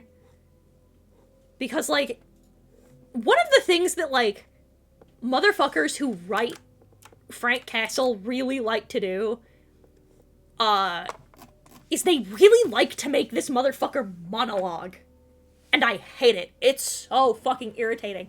He has like the longest, most complicated internal monologues ever, and it's so fucking irritating. I can't stand it. Taking my hoodie off, it's hot in here. I know exactly what sweaty. you mean. Sometimes it comes off as like egotistical. Love your Frank, it's giving soap Modern Warfare, I say with love. Yeah! Kinda. That's part of where I got... Because, like, originally it was... You can tell in... Hang on, let me pull up the original piece. You can tell in the original piece that it was supposed to be, like, a side shave. And then the more that I drew it, the more I was like, no, you know what? I really like the soap Modern Warfare mohawk on him, actually. I think that kind of fucks. I'm also going to steal from Mortis, because I saw the version that he was drawing recently, and good shit. Well, the one that I was drawing recently was a redraw of the one I did before. Mm-hmm. That's what I mean. You drew, yeah. Yoink. Mm-hmm. Hum. Which, please, by all means, you are welcome to do that. It changes so incredibly little about the design that I already had. It's just, you'll see. Mm-hmm. Mm-hmm. Thank you, Emmerich Volkaren fuckers. I've got it. Yeah? Thank you, old man fucker community. You've saved me. I was really waiting for Dio to be like, "So what I do?" I'm not one of those people. Dio likes Davarin. No, I'm the old man fucker over here. Mm-hmm. Mm-hmm. Oh, then take Brooke's hand.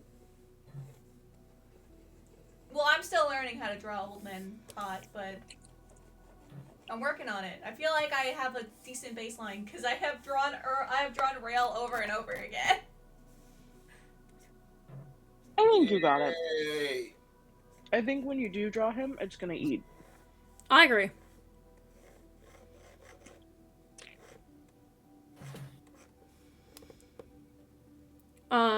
Artists whose comics you like, which is your favorite that draws the Punisher? Oh god. No, shut the fuck up. We know exactly which one it is. It's the Listen- one Marco Cicchetto did. Listen, I love Marco Cicchetto's Punisher. I love him a lot. It's, you can see a lot of it in the way that I draw Frank. But, like... But the way that...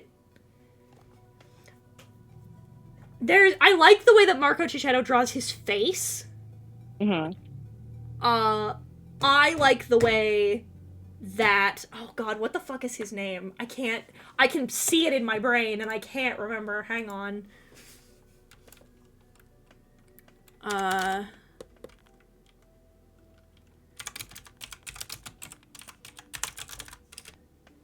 Is this the one? Is this the one I'm thinking of? No, Greg Rucka is the one that worked with Marco Cicchetto. I liked the way that the artist who did the Punisher 2014, I like the way that he draws his body. Mm-hmm. Because Marco Cicchetto makes him incredibly handsome, but he's not big enough. Not enough. Frank is one of those motherfuckers, like, Logan, who's, like, heavy.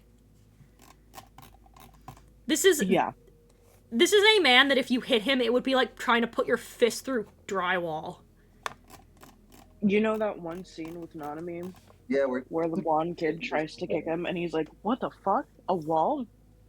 Yeah. That. I wish they kept... I wish in the anime they kept the panel from the manga where his foot is pressed against a fucking brick wall. Yeah. Oh. Nanami's god. We got the hair pulling instead. Law of equivalent exchange. The fucking... Can we, like... I'm sorry, a brief tangent. Can we talk about how fucking man-horny the animators at MAPPA were? Holy shit! I think it's really interesting because, like, name one time we've gotten, like, traditional booby fan service in JJK. I'll wait. But, like, because, like, I went back, because when we watched it, I was like, wait a minute, I checked the panels. He doesn't grab him by the ponytail, he just grabs him by the roots. He grabs him by the top of his head. Mm-hmm. They added that shit. And then the shit with Toji, like, Biting the fish. biting the fish. Half of Toji's fucking fight scene is like, oh yeah, we're gonna show as much of his stomach as humanly possible. So, dude, Also, hi, a lot of showing folk. off his abs. Yeah, his whole chest. I think my favorite shot in that whole fight is the shot right at the beginning where he like throws Dagon once. Dagon these nuts. Where he throws Dagon once, and then like he looks over with this like his head cocked to the side, looking like fucking Kid Buu. Like, oh my god. Like, they made him, like... Also, hi, they did a lot of shit that focused on his fucking mouth. Mm-hmm. Thank you, but, like, huh. And you can't forget the shot of Choso. Yeah, we just talked about that. Like, there's the shot where, like... He just, like, shows him his side in the fucking manga, and he's in this one, he's like, no, all of it. Also, like... Had the girls barking like little... seals, Jesus. Can we call that little smirk he gives to Jogo before running away fan service? Yeah. that shit made Ellie fucking spoosh.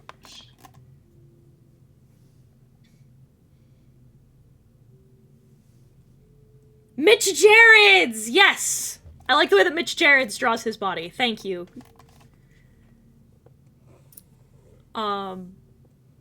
He makes him look solid. Gives him some real weight. And, like... Oh, I see what you mean. Yeah. You see what I mean.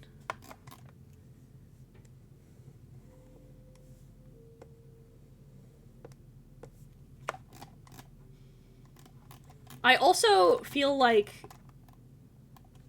I feel like Frank has really big hands. Yep. For no ulterior motive. I was literally about to be like, for no ulterior motive. I just feel like he does. Mm-hmm. Mm-hmm. Yeah, he's a big guy. Yeah. Like, I have big hands. And right. Yeah, you know, Tony, you're so right. You're so right. Some people just have yaoi hands. Don't call them yaoi hands. That's not what this is this time. Well, no, because that would imply that his hands aren't, like, that he doesn't have, like, solid, like, thick fingers, which I also feel like he has for totally no ulterior motive or reason. Hand for choking. Yeah, sure, that's it. That's what they're for. They're for reference. Yeah, sweats. Yeah. Hey, Avi, when you learn to draw, how are you going to draw your favorite One Piece character? Nose. Listen, it's not. This is not me forcing my things onto other characters. Oda did it for me. Yippee! It's true. A win is a win. Yahoo! Yahoo! I'm also gonna I'm gonna send you something because I have like 80 friends who've been like, Avi, you gotta watch Dungeon Meshi. You gotta watch it. You gotta watch the show with the Dungeon Meshi. And I'm like, yeah. Fucking heard it all before. Oh, it's Studio Trigger. Yeah. I don't give a fuck anymore. You can Studio Trigger my dick in your ass. I don't care. And then I was sitting in a car with my local trans woman, and she showed me this picture, and I said, sold.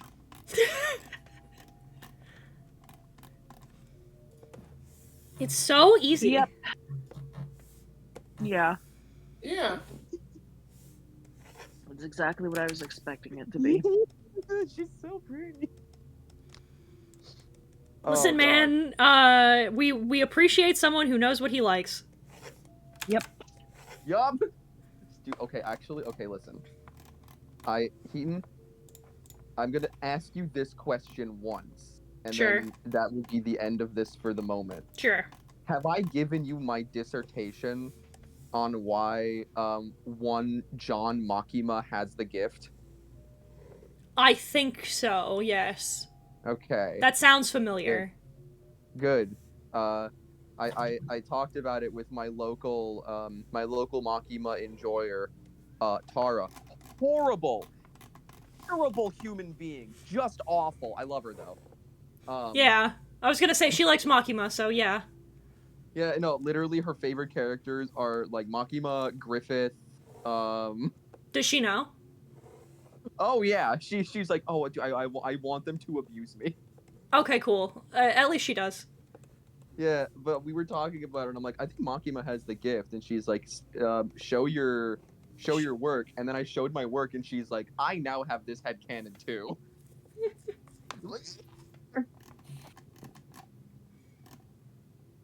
I'll write a dissertation on it one day. I'll make a video. It'd be funny. What do you My mean last TikTok will be why Makima loves impregnating her Snussie.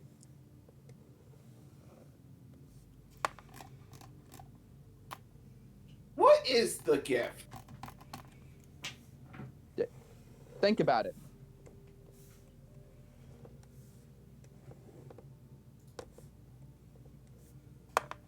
All right, you got it. Good job. You did it. I'm so proud of you. Good job.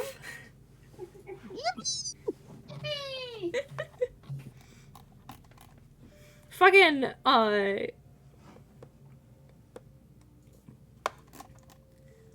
We've talked about,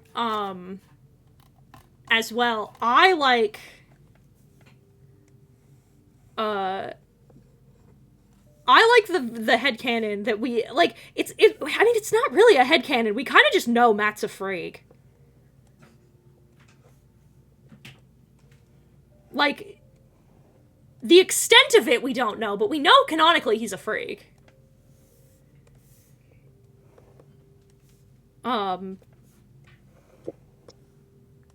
I think the thing that I like is that Frank is not, and has not, and never has been his whole life, and then he's like, well, I guess I gotta learn. Yep. This is my life now. Welcome to it. A man who has only had missionary sex with the lights off encounters a man who's like, all right, so what I'm gonna need you to do is wrap your hand around my throat and press right here. And he's like, oh my god. This is the life I'm living. Tired, yeah, it's a very tired sigh followed with the dick flattening. Yes, dear. With the lights on. Of course he's a freak. He's Catholic. You don't come out of that shit unfreaked. Yep. That's crazy. No, it's even funnier. Just Matt's like lights on, and it's just like Frank is like, wait, aren't you blind? Yeah, this is more for you than for me. And he's like, oh, okay. Damn. All right. So the thing about that. The Thing? My favorite Fantastic Four character? The only good one. Okay. God damn. Okay. Because Lord knows it's not No. Reed. I fucking hate Reed Richards. Okay, have you ever had the experience of watching a superhero movie I got letters. twice? This letter. Ah, Jonathan, I'm divorcing you. What? Well, it's not that. First of all, my name is still not Jonathan. Second of all, A package came, a present came. Oh! That is just, it's not even in a box. Is it in, like, a bubble mailer? No, we know what it is. I know what it is, and so do you. Oh! Yeah. It's just, not even in a box? It's not even in a box. So I put it on the table, and I took some of the spare wrapping paper, and I just, so like you can't see it. Oh my god. Is it my gift? nice job. No. It's your gift. No, it's Gigi's. No. Well, I don't know. It's not my gift. I didn't spoil anything. Oh, So- thank you. It's from my aunt. Dude, It's a I, Christmas card from my aunt back home. So don't unwrap what is on the table. I won't. I'm going I'm assuming to. it's clearly for me. Don't worry, I'm Yeah. banished. I'm going to wrap the presents tomorrow while the two of you are working. okay. I got you. What Beaten, if I stand have right over you and call you small? I have a true question for you.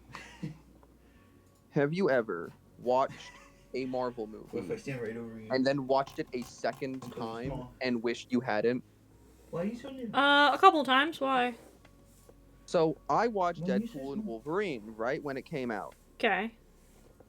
and I enjoyed watching it in theaters with Bruce. It was nice. I then started interacting with my local cinephile, and I watched many movies such as Shawshank Redemption, American Psycho, Reservoir Dogs, fucking, what's another good one? I watched Eraserhead, I watched Blue Velvet, I watched a lot of capital M movies, a lot of capital F films. I then watched Deadpool and Wolverine a second time. I kind of wanted to kill myself the whole movie. Because the whole time I was watching it and I was thinking, oh, this was written by an AI. An AI wrote this. An AI wrote this script because these are not how humans talk. No human talks like any human in this movie, especially Wade, who does not talk like Deadpool. Fairness, Deadpool kind of talks however he needs to in any given minute. But the problem is that Deadpool has never been about, oh man, I can't wait for the fans to watch it and to spooge in their special sock because it's the thing they wanted. Deadpool doesn't give a fuck about the fans as much as he gives a fuck about having fun for the fans or in front of the fans. Like, I'm so sick of Ryan Reynolds looking at the camera and being like, go jerk off now. Like, shut up.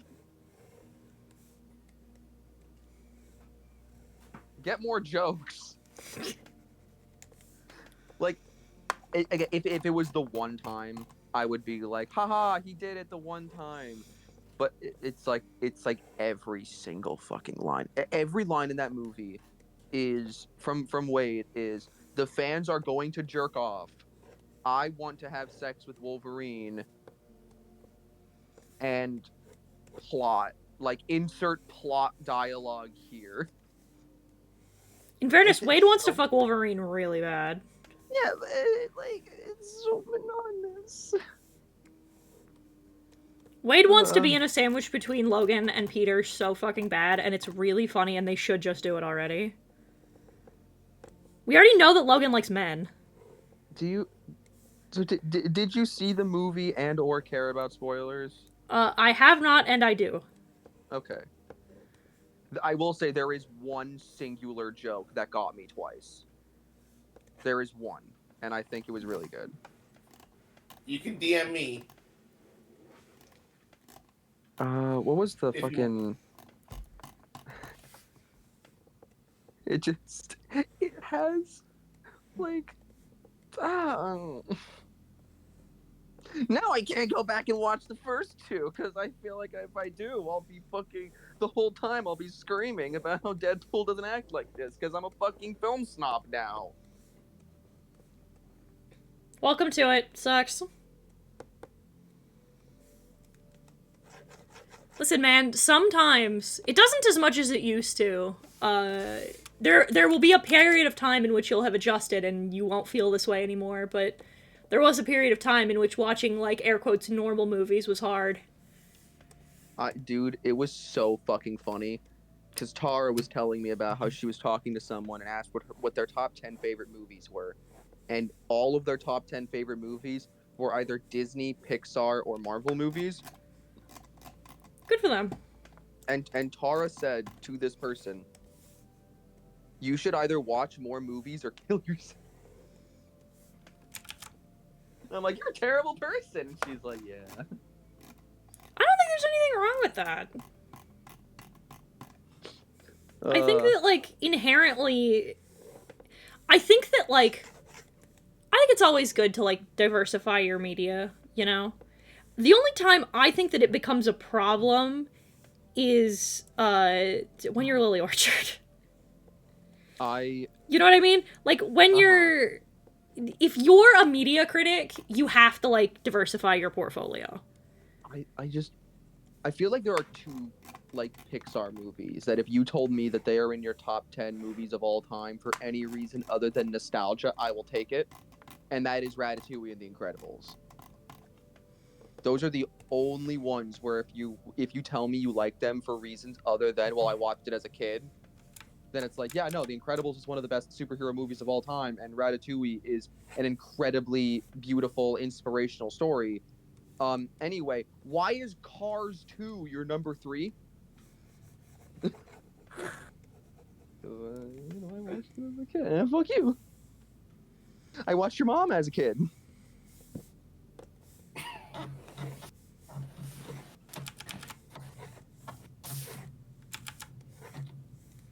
I don't know. I've graduated past this mentality, I guess. Yeah, you're also not a cinephile. I'm not I wouldn't say I'm a weird pervert about it, no. Yeah. It's every time I keep watching these fucking these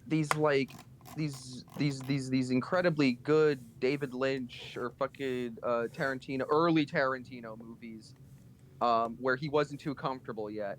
I keep watching them and being like, wow, the shot composition is really good. I really like the dialogue. I really like the way that the story is presented. Like it's presented in a non-linear fashion that really makes me question a lot of the motives of these characters. Why, Tara, your hands on my penis again? And she's like, rats.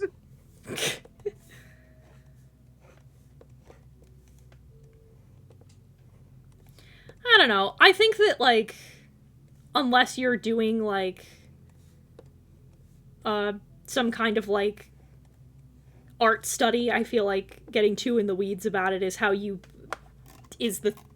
comparison is the thief of joy and all that. Yeah, but, like, what brings you more joy than taking away joy from other people? I mean, it depends on the person. That's the worst sentence ever. Will the Punisher be your excuse to get better at drawing guns? Bold of you to assume. I thought guns would be your excuse to get better at drawing guns. He'll be my excuse to get better at drawing something, I'll tell you what. It'll be your reason to draw more of the gun show. True. Sure. This is a body type that I am not the most familiar with. Are we talking about the penis? We are. I'm talking about the penis. I was sitting there jacking my penar. It's jacking my pianets. I love penar. Penar is the fucking best one ever. Penar explosion chamber. Sitting there jacking my pianets, and I remembered that I lost my arm. So, who was jorking my pianets? If I kiss you and I move my hands to your hands, would you stop that or would you help me?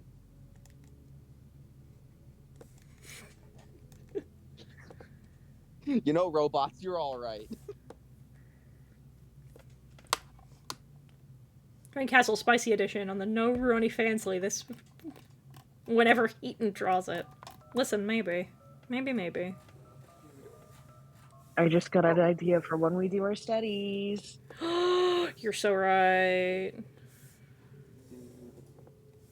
And I'm off of work until the 8th, so That's Yee! that's I a get to steal fairly you. large yippee. What? That's a fairly large yippee. Yeah. No, pause, not you. Heaton, what? I said ee. After that. Did you say you were gonna kill me? No? Oh, Are you okay? no. You can hear it in my voice. I'm not okay. The accident was 30 years ago. Yeah.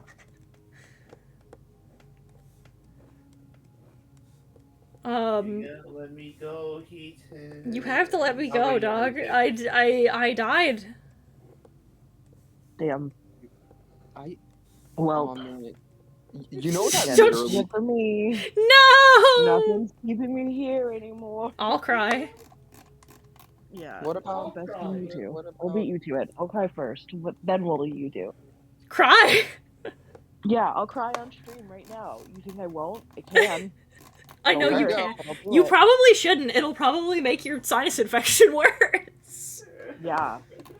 Exactly.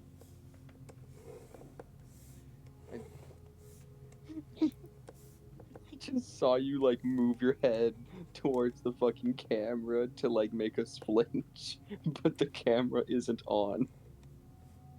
Yeah, what about it? He'll do it. I've seen him. Dude, I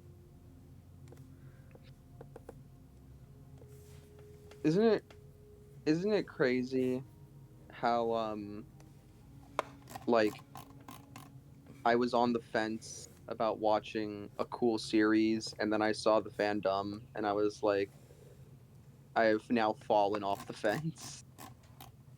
Into or out of? Out of Which one was it? I do not wish to join the Clanka clan.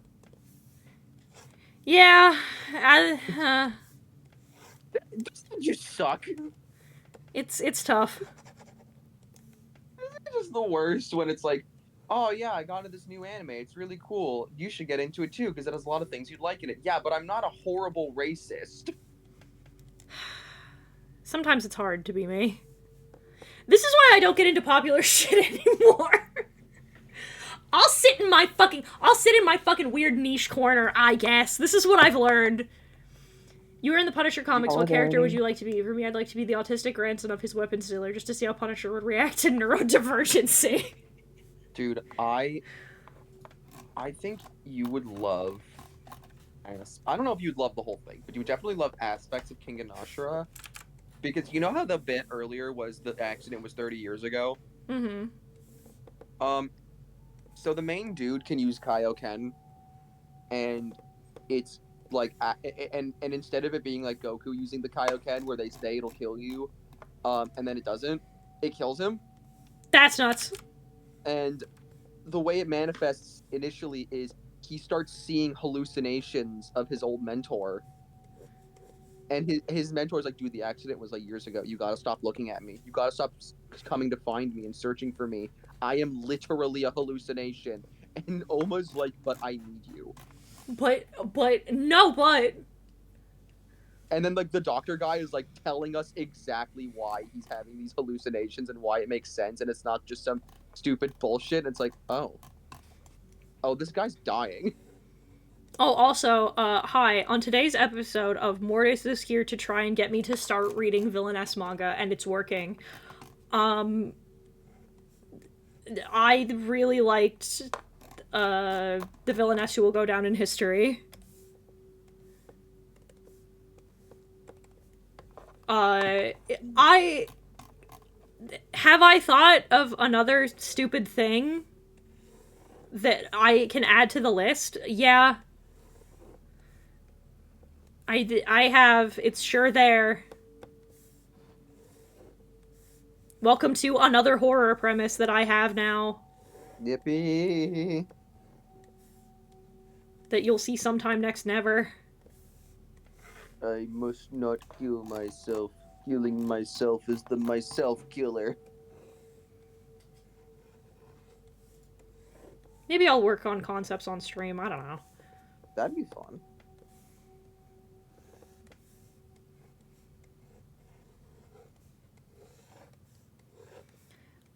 I've thought about something, but I don't know. I don't know.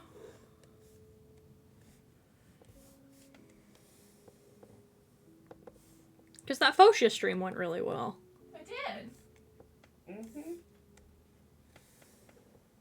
So maybe God. I'll do that with more of my shit. Heaton, I have an exchange to tell you about that is exactly like how you feel and how you know. I was talking with Tara on stream. Mm-hmm. Yeah, by the way, she was the one who gave me all the stupid images and gifs to put on the side of my screen. Yeah, I was wondering what It the was fuck really was up funny. with that. Yeah, I kept dying, and then I died, and then she was like, "What if you put on an image every time you died?" And then we kept doing it until the whole left side was completely covered, and then I was like, "Maybe we should leave some screen for the people." And then you raided me.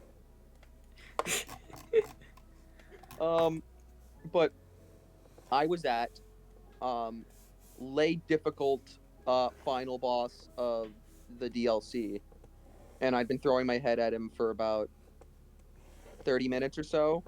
Mm-hmm. And this is my third time going in. And the first time, Bruce and I sat down, we got great shields, we got the stick that gives you cancer, and we stood there, blocked, and gave him cancer till he died. Mm-hmm. The second time around, I was like, I want to use my build. And I had to compromise my build because I could not output enough damage to kill him before he killed me. And I eventually had to double team with my fists and the stick that gives you cancer. And so I gave him cancer till he died. Now I am not compromising on my build. I am only using the martial arts plus the parry and trickster. Mm-hmm. And there was a point where Tara's just watching me die over and over and over again, and she just says like, "Why don't you fix your build?" And I said, "No, I don't want to." And she was like, "If you have a better build, like even if you just change your armor, you have a better shot at winning." And I said, "No, this one looks cool." And Based.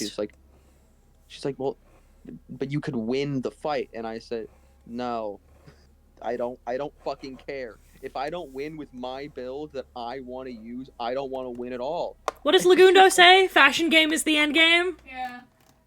and she's just she just says like something about that again. And I'm like, "Okay, well, why don't you just watch Full Metal Alchemist then, huh, bitch?" She says, "I'd rather die than watch Full Metal Alchemist." And I said, "I'd rather die than have a good build." In defense of how Wade is written, he isn't necessarily just making commentary on behalf of the fandom. He is said commentary, to put it, his desire to join the Avengers, his disdain of Fox, his admiration of Wolverine. While they're written to resonate with the opinions of fans, they really come from Wade's own ideas as a character, projecting his desire for a purpose and a place in the larger Marvel universe.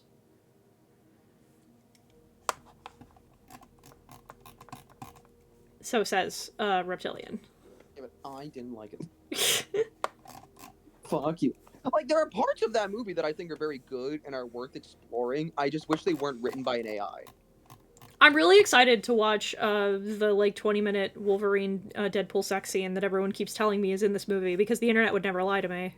Yeah, it's in it. Hey guys, it's me, the internet, and I will never lie to you. It's there. Okay, it's not 20 minutes. It's about 15. Hell yeah. Yeah. I'll take that. Yeah. You know, I'll take 15 minutes of Wade and Logan having sex in a Honda Odyssey over most things.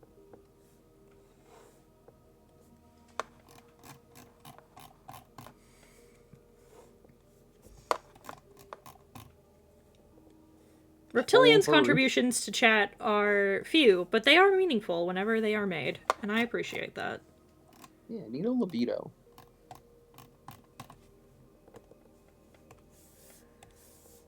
Wait, no, fuck. I fucked this up. It's like that. There we go.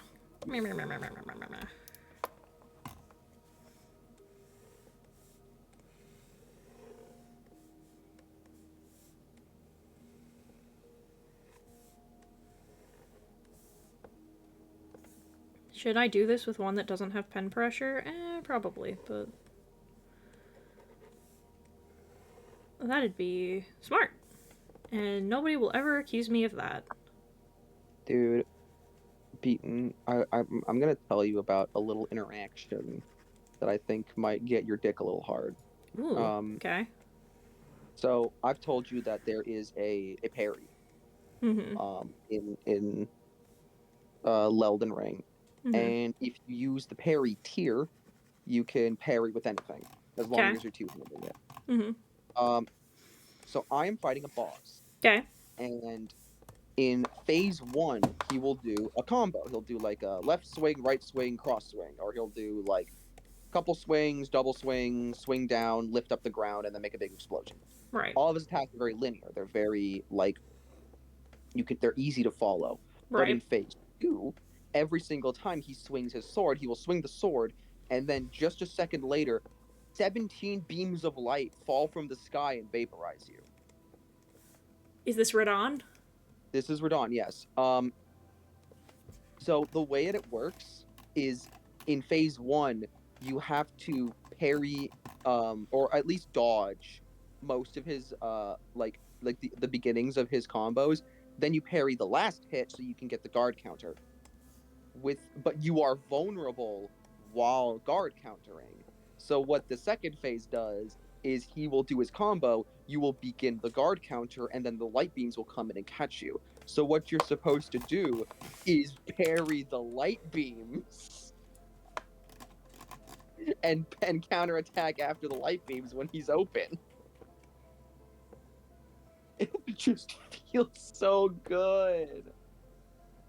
Oh my god. I'm gonna show you some fucking Rolana footage later at some point.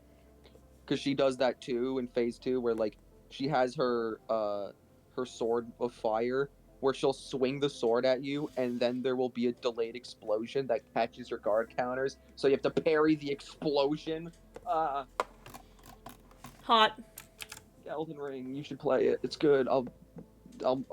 I will give you my new game plus save file with the build you would want, so that you can just have it.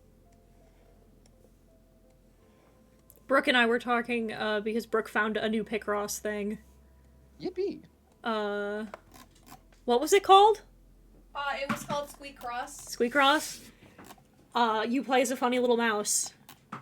And Brooke said that the two of us should do a playthrough where I decorate the house and Brooke plays Picross. Yeah.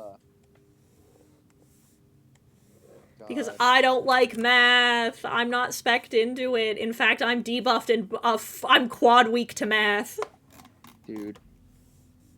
Can you believe that there was a man out there who left Capcom because he was like, grr, I want to make my own games. Fuck you, Capcom. And then he made his own company, and that company fucking failed and died, and it was stupid. And then he went back to Capcom, and Capcom was like, fine, make Okami 2, fucker.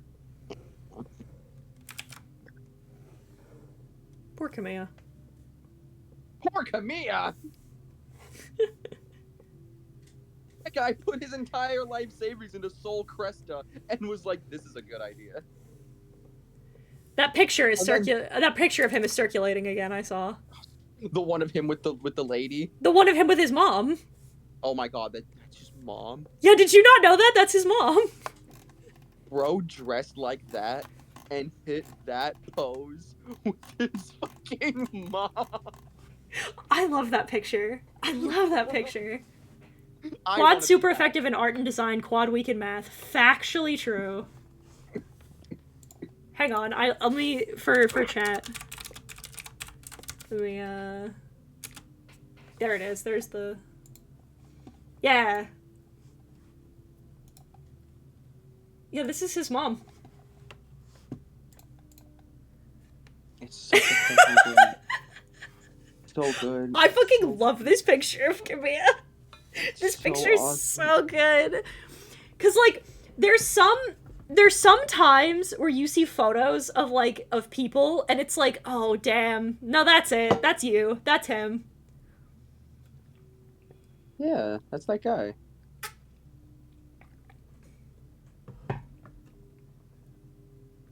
I don't know how to impress Been doing a lot upon off to you. the side these past few months while listening. Rest assured, I'm a man of many words when I have the keyboard. I've noticed. I appreciate it. Oh my god!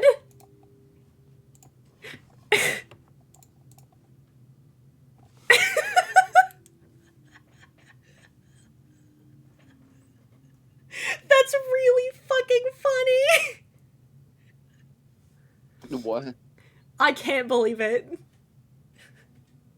I can't believe Hideki Kamiya is lighter Zenless Zone Zero. Oh my god. It's the same fit.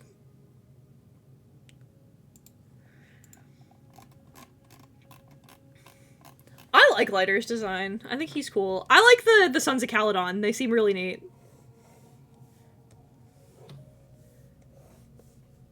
It's a shame that you can't get me to play Zenless. I can only Yay. spec into one gacha at a time, and I really like Honkai, so rough. No, but you don't get it. Zenless gives you the illusion of character action. Now, if I want to play character action, I have Ultra Kill. You have Ultra Kill, you have Devil May Cry. You could play Assault Spy. Fucking, can we talk for a minute about the thing you sent me?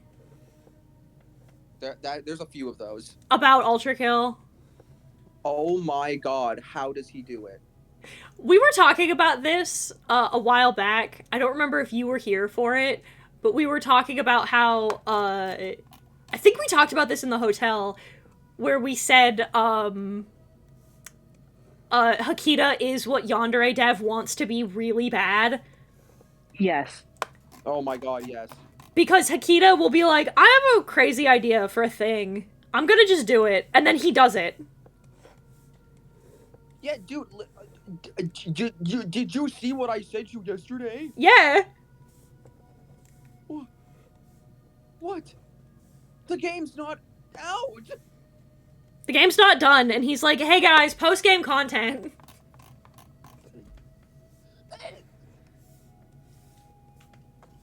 Now you can beat the game again, and the enemies will be different and harder. Did you like watch the video? The fucking Yes! landscape is completely revamped too. Oh my god. I love it. I like the fun, funky, fresh detail that it's ice-themed. Yeah! I like that. I know that one. I get that. Oh my god, that means Wrath is just gonna be on fire. Well, Wrath is Wrath fire? Wait, which one was the water one? Was it Wrath? I think it was Wrath.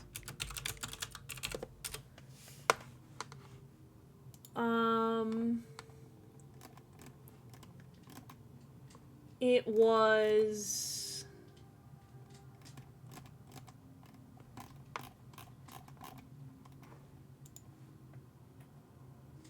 Oh, fucking shut up. I can go to Wikipedia for free. Don't be stupid.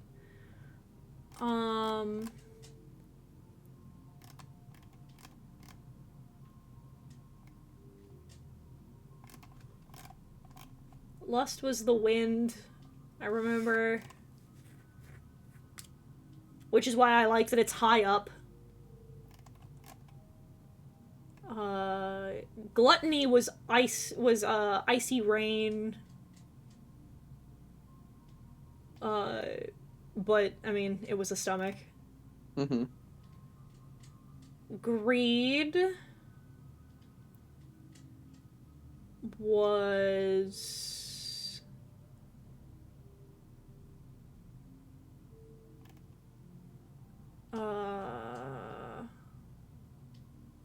Oh, yeah, they have to push... they have to push money up a hill. Sisyphean style. Which is why I like that one as well. Wrath... Yeah, Wrath is the water. Mm-hmm. Mm-hmm. Oh, dude, you should really look at, Heresy... You should really look.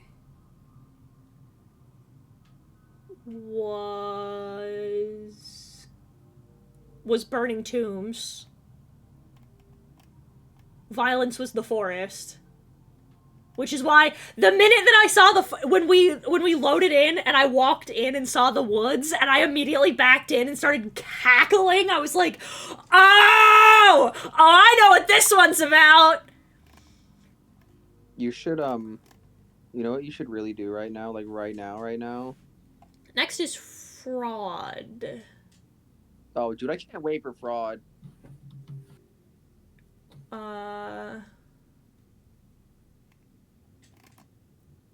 Fraud is the ditches. Because all we have left is fraud and treachery. Which is why I think since the, like,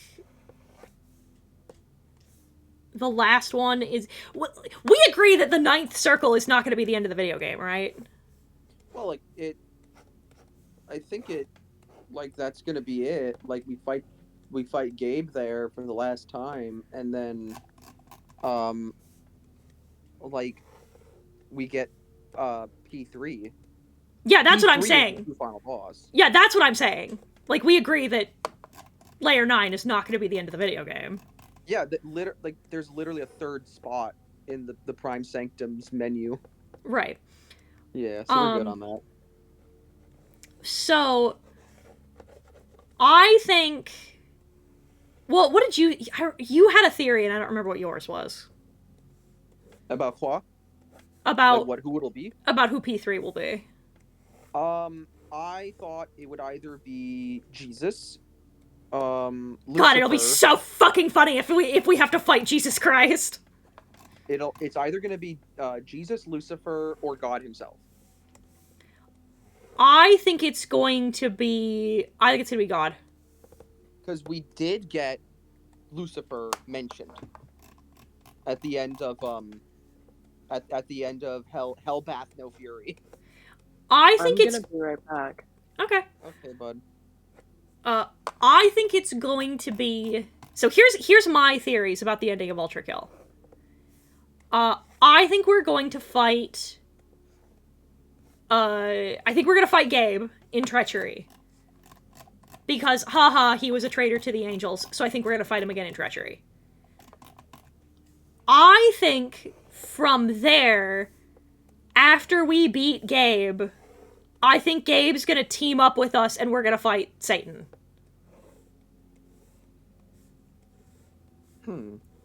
I think... Like Lucifer? Like the one mentioned? Okay.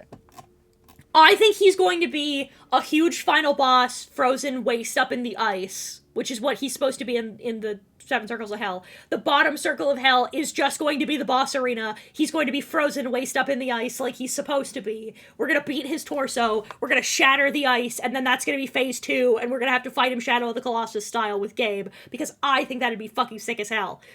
I hope that when you blow him up, after he's really big, he gets really small. And then he walked towards you. And then, I think in P3, I think we're gonna fight God.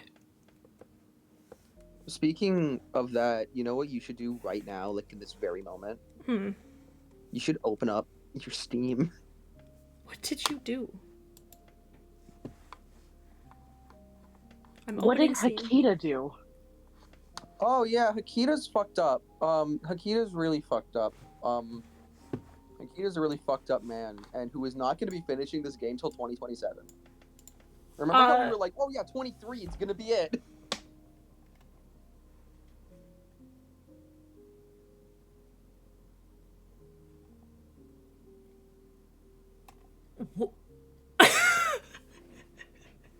So I just opened up and I clicked the community tab in Steam, and I saw Counter-Strike 2 guide, how to become a mentally healthy person. Is it turn the game off? Well, I'm about to fucking find out.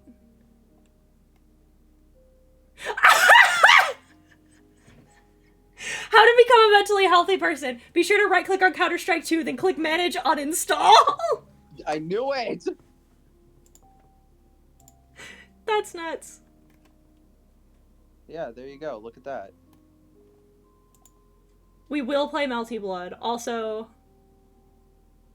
sure. It was $4. Pog. Yeah. That was the one I was telling you about, where you can switch between two characters with the press of a button during a combo. That's cool. It's You also can. very, very short. Very short. Apparently you can do that in Zenless as well. Yeah, but in Zenless it's not as cool. Like, in Assault Spy, it's like, all right, so you do the upper with the briefcase, and then you fucking do a spin, and then an enemy step, and then 4 judgment cuts, and then you switch to Amelia, do a big ground pound melee combo, do a big charge move, switch back to Osaru. Like, it's fucking crazy shit. I love that. That sounds sick as fuck, actually. You're gonna love it. You're gonna love it very, very much. Also, it has a couple characters that you might very much enjoy, just in general. I really like the dichotomy of me as a video game player. Is like, I like slow burn, quiet horror, and then character action because make a brain go brr. Dude, I love making Rebellion a suitcase, making Blue Rose exploding business cards, and making Yamato a fucking umbrella. Good ship. So good, and they're all in the same moveset. Okay, so now... it's color palette time. Red and dark gray have been found guilty.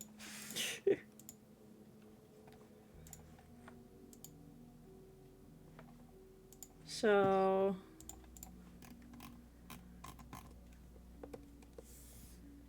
I think Frank's a little darker. Because he's fucking Italian. He's fucking Not that Italian? much darker. Yeah, I will not make the joke I was about to make because I don't know how much Mr. Bezos enjoys it, but I will tell it to you later, Lamau. Yeah, did you not know that Frank's Italian? I did not know that Frank's Italian. Yep. His actual legal name is Francis Castiglione. Do you think he ever like kills a guy and then says that was a spicy meatball? It's so terrible. Like, he looks at fucking. So that was an insane thing to come back to. And he just kills a guy, and then Matt's like, oh man, and then he fucking goes like, I cooked a pizza. Shut up. I hate you so much. You're the worst. Fucking beebity bobbity boo. It's why I really like John Bernthal's performance in particular, is I love giving him a really strong New York accent. Frank Castle killing a guy and then saying, I'm walking here, is like what I need in my life before I die.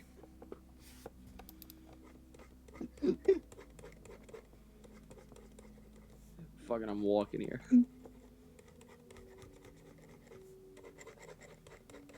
Ooh, RoboBeat is on sale.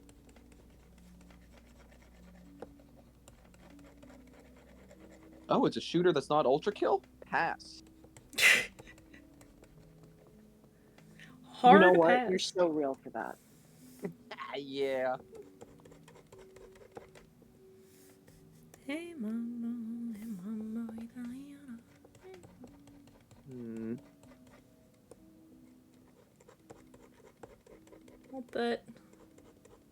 Well, but. So, brother. Now here's the part we steal from Mortis. Hold on. Only morticians Yeah. are the difference.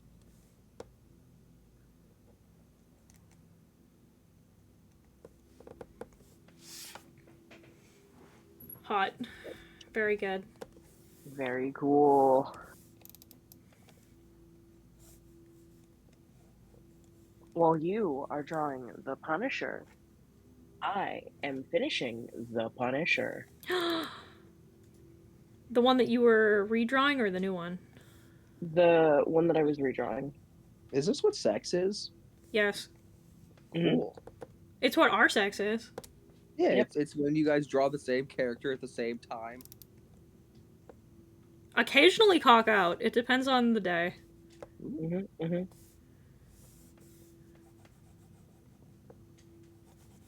Those are our study days.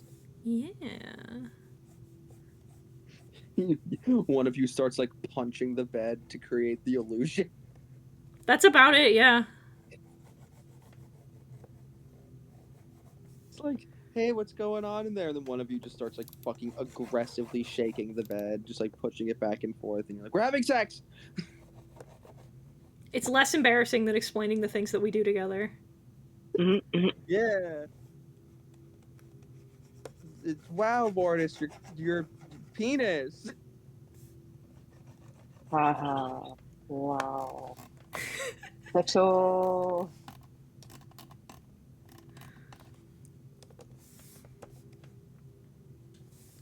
I'm here for the Frank has blue eyes conspiracy. They're a gateway to his pure soul. Well, we know that's fucking not true. No. We have factual statistic evidence of that one. No, not statistical evidence. My one weakness. One of the few people who did not burn at the touch of the man thing and who survives the penance stare. Yep. Beaton, you keep. Are you a Kojima girly or a Metal Gear girly? I would say I'm more a Metal Gear girly, but I do like Kojima. Okay, because I was about to say, Cox Gun, where is your save file for Zone of the Enders, the second runner? It's $5 on Steam. It's right next to my save file for, what the fuck is it? Cybercop? Oh. Find Frank Castle, Dolph Lundgren's Punisher, emerges through the portal in full costume, Ned, great, it's just some random guy. Okay. Listen, the Dolph Lundgren Punisher's crazy. The 89 movie's nuts. Yeah. Hey gang, do we want to discuss how it is possible that the fucking movie from 2008 was more racist by like a wide margin? Yeah, and the enemies in the Dolph Lundgren Punisher were stereotypes of Japanese people. Huh. Which is crazy. And yet the one in 2008 was like substantially, I think they said one of the slurs for a Muslim people like what, 4 times? Jesus. Yeah. Called them the R slur. It's been a hot minute. We'll have to rewatch, but yeah. We should, because it's really funny. I'm gonna watch Kung Pao Enter the Fist soon. That's a good one. I quote that movie all the time, but I've never seen it. Wait, did I tell you guys I finally watched The Room? What did you think? Yes. Okay, I'm gonna read these back to back because I've been doing my media thread this year just because I wanted to keep track of all the shit I do. Right, I've been writing mine down to be a video at the end of the year as well. So I watched City Dragon, which is a movie I must show you one day. It is the worst movie I've ever seen in my life. Mm-hmm. So I said, City Dragon is the worst movie. Not that I've seen, just in general. I will not rhyme. This movie doesn't deserve the effort out of 10. Then, I finally saw The Room. This movie shows the full scope of the human experience and the emotional spectrum. Just fucking watch it. I fucking love The Room. A classic. It's like City Dragon is a worse movie, but not by much. And in a different, more interesting way, I think. I need you to imagine the worst movie you've ever seen in your life, but half of the main characters have to rhyme every time they say a line, but most of their rhymes are rhyming the same word. That's nuts. It's so funny. The best shot in the whole movie is this shot where so the plot of it is that this guy, his name is Ray. He is the city dragon because he fights guys in the city, and he's a player. And the whole plot is he's finally settling down with a girl he truly loves, and at a certain point she leaves him because his lifestyle is just too rough and rowdy for her and their new baby, and she's sitting listening to the radio, or like her friend turns on the radio, and right as they turn on the radio, the guy's like, "We've got this special song from Ray Ray for the fucking girl," and then it plays the worst song I've ever heard in my entire life, and it's not like a montage of them like having their moments to the song. It's just one shot of her crying on the couch for like 3 minutes. Hey, what? Me. So fucked up and stupid. Yeah. Solidarity. Oh. Me, every time I think about how much I love Mortis. Oh, I me too. also I have a philosophical question for you, Beaton. Okay. A philosophical one. I might have a philosophical answer. But it is philosophical. Mhm. Do you think the horror scene would be better, or at least more creative in an indie sense, if Silent Hills came out? Oh, God, what do you... clarify your question. You know how PT-like is a genre? Yeah. I feel like the fact that that genre exists is because we needed to fill, well, horror game players needed to fill the Silent Hills shaped hole in their heart. Oh, yeah, true. If it came out and that hole was filled with Silent Hills, would we still have that creative boom from the horror scene that gave us, like, collectively probably more games and more like enjoyment than Silent Hills would be able to provide? You know what? I do think so. I think that they would still come out, and I think it would still happen. It would just be different. Mm-hmm. The main reason being, if hack shitters like to do anything, it's jump on a fucking trend, and if there's one thing that actually talented horror creatives like to do, it's make fun of shitters who jump on a trend. True. That's good. And I think the trend would have been jumped on, I think, possibly harder if the game had actually come out. Because, like, we don't even know if, like, Silent Hills would have played like PT. That's true. I live every day of my life not knowing what I could have had, and it brings me sorrow like you couldn't possibly begin to imagine. Well, now Kojima has, like, his own studio and money, so after he's done reviving Metal Gear, he's just gonna make Quiet Mountain. Well, he's making something. He's making some weird horror thing. Oh yeah, he's making OD. I'm so curious as to what the fuck OD is gonna be. Did I ever show you, Sandy? Yeah, you did. Oh my god, dude, they were watching the trailer for Death Stranding 2, where it shows them in the desert, and the whole time they're just screaming like, Sandy! Yes! Oh, it's so funny. I'm so excited for OD. I'm so curious.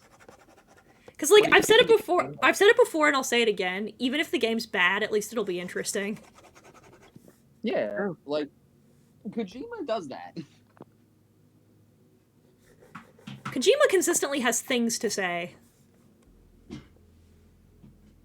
Yeah, like that 9/11 will happen. Or that Twitter will be the worst thing known to man. It's true. Remember when he specifically said, like, don't go on Twitter? Yeah, and he was right. And then he made a Twitter, and, like, I love so much how you can tell if he liked a movie or not. If he posts, I saw this movie, and gives his thoughts, that means he liked it. If he posts, I watched Madam Web, that's it. He didn't like it.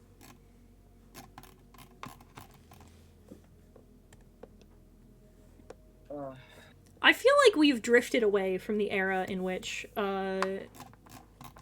Frank's outfits have strong white accents, and I think that fucking sucks, honestly.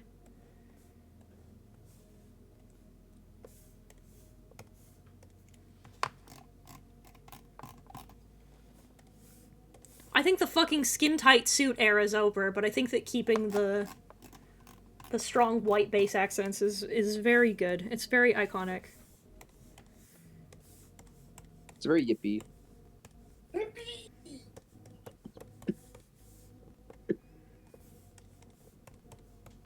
Keaton, why do you put panels on everything? Because shut the fuck up.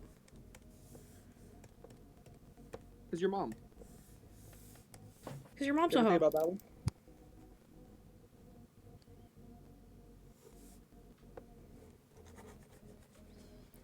I like paneling, okay? I think it looks cool. Shut up! Shut the fuck up!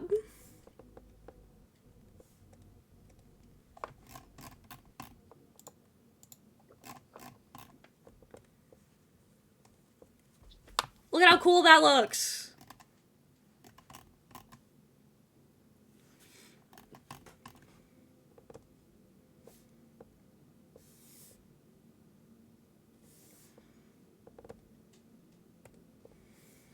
The Gojoification of Frank Castle.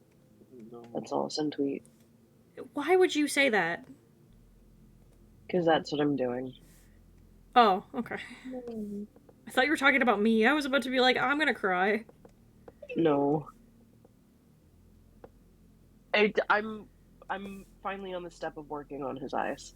Oh, so you're making them, like, blue. Mm-hmm. Where Kind are of. you? So, in the first pass of the design I did, I guess I could put it in chat. I made his eyes this kind of like icy, but like pale blue color. And I like that, and I think I'm gonna keep that. But with how I do eyes now, I don't know. I don't know what I'm gonna do. I'll put it in no mic though. My girlfriend There you says go. my eyes are Weezer blue. Blink, blink. Weezer blue. She also says I am autistic. Yeah.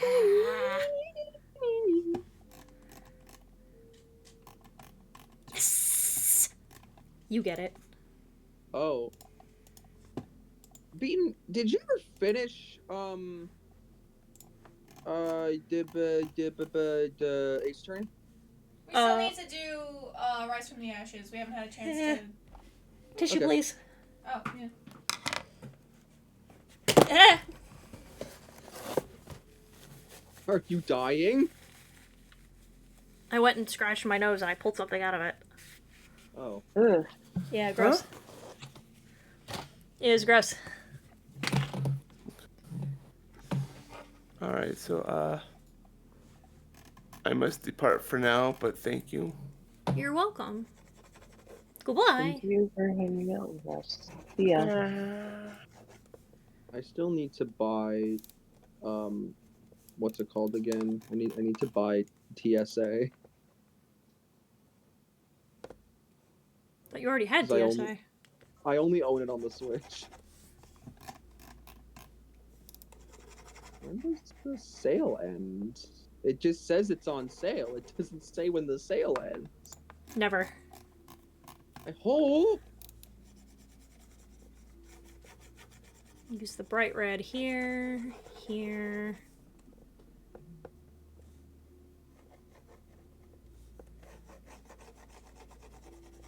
I think my thing is like I don't want to necessarily make Frank's eyes too like dull because that implies something about his character that's just not true. I get you. But I don't want to make them too vibrant either. Because that also says something about his character. That's just not true, yeah.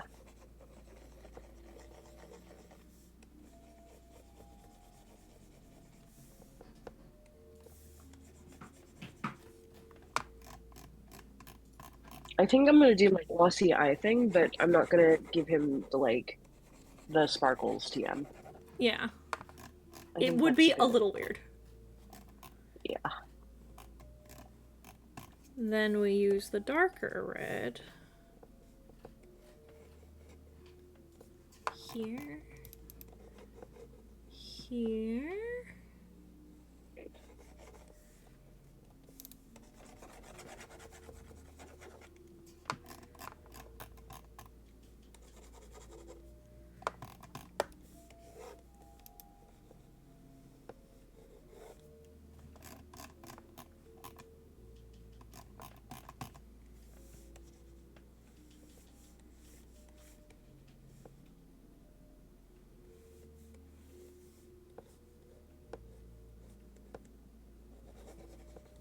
I would really love some gameplay footage.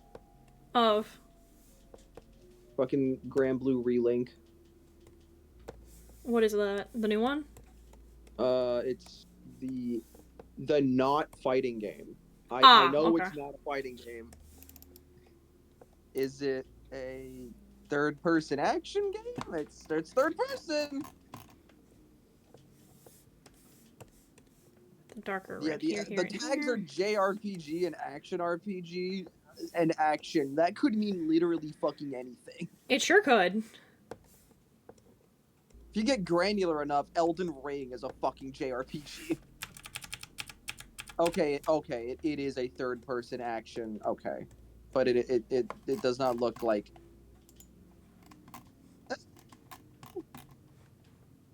Oh, I'm stupid. I'm a moron. I don't know. Also, fucking gear. And then boop. Boop. There we go.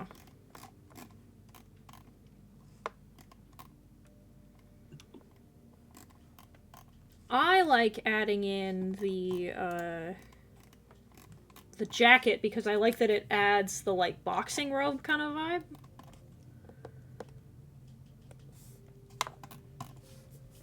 And I feel like that. Oh, And I feel like that fits. I like the way that fits thematically. Yeah.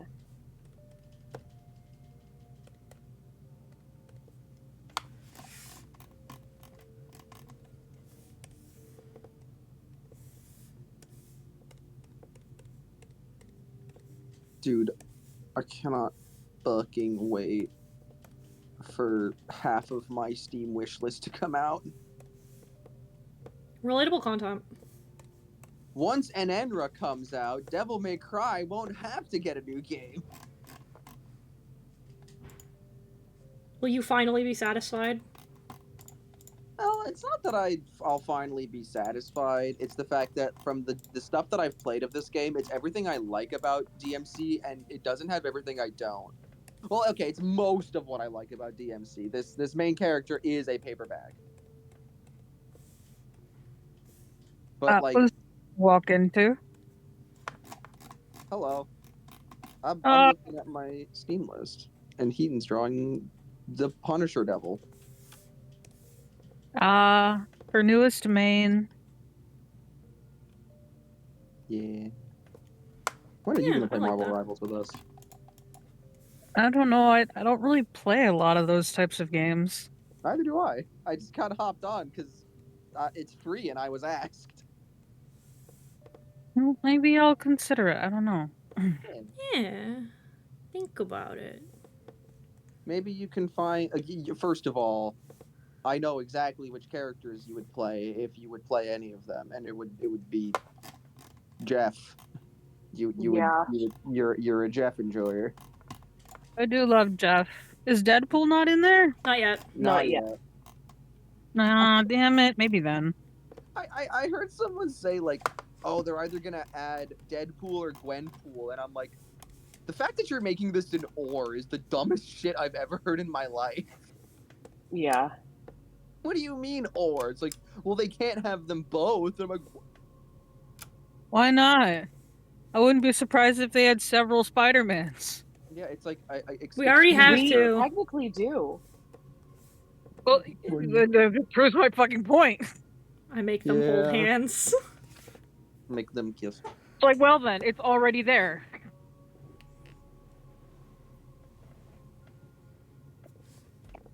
And they're both showed- boys. They're holding hands. Kiss. And they're both boys. Mm. I have to do this so that way Mwah. They kiss and they smooch and they're both boys. I love And they hold hands. I love when the artists really push the height difference like it's not 2 inches. It's your casual reminder that Frank is gigantic. He's 6'2". As And opposed to your competitive reminder. Matt's 6'0".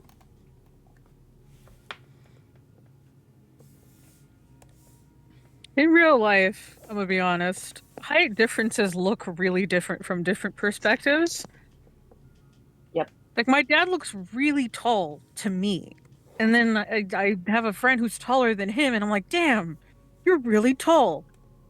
In comparison to us. When Dude, you I'm sit gonna on show my you. couch, it's like Gandalf visiting Bilbo. Dude, Nezzy, I have to show you this incredible clip of Pat and Wooly of Super Best Friends fame sitting on the same couch after many years. And the reason why it's so funny is because Pat is very famously short. Like, he is a little Uh-huh. goblin man. Like, he's always like depicted as like 2'5". Like, he is so fucking tiny. But when they sit next to each other, they're like the same height. It's just that then you turn on the funny gimmick camera and you see that when Pat sits on a couch, his legs don't go down. They like stick out because they're so tiny. Oh no, yeah, I saw they turned on the cam where it's like, I need to show you this. I need to show you that his legs are like not Gimmick- there. It's the same thing gimmick when cam. I was watching Game Grumps, and Danny and Aaron are about the same height when they're sitting down, but they were standing up in a recent episode. I was like, I didn't realize that Danny was that much taller than Aaron. Dan's tall. He is. Yeah. He's fucking tall as shit, but he has a shorter torso than Aaron does. Also, like, Um, listen, Well, like Aaron has a really long torso. I don't know if you've noticed in the Power Hour, but Danny has a little bit of gray in his beard now, and Yeah, sweats. which is really funny because none of it's in his hair. Yeah, because listen, his hair has too much like fucking unkempt Judaism. I forgot to record my time lapse. Rip. It's fine. Oh, darling. It's fine. Darling, no. I'm happy with these. Yay. I remember I was trying to record my draw thingy, and I accidentally pressed stream, and I didn't realize until I looked to the side and the chat was yelling at me. We did that during D&D once. I was supposed to hit yeah. record and I hit stream. And they're like, "Are we supposed to be watching you play Star Wars game?" And I'm like, "Oh fuck." My favorite is I remember like texting you about that, and then I'm like, oh, should I call? I think I should call, but I don't think I did call. No, you texted me and I was like, "What?" And then I checked and was like, Yeah. "Ah!" What up, everybody? I love recently I've been just like doing random bullshit, like playing a game or sometimes even watching a fucking YouTube video, and I will accidentally press my fucking my stream hotkey. Why do you have a hotkey? Why would you do that to yourself? Because I can turn off OBS. I just forgot I had OBS on. Oh. I've been working because I'm a streamer. Cause I'm a streamer. Yeah, I've been streaming. I think think I've streamed every day this week except for yesterday, and I was supposed to stream yesterday too. Oh, that's when you were taken out by a peanut butter jelly sandwich, Yeah, I was just like, I'm not that hungry. I will have sandwich. Dies. right?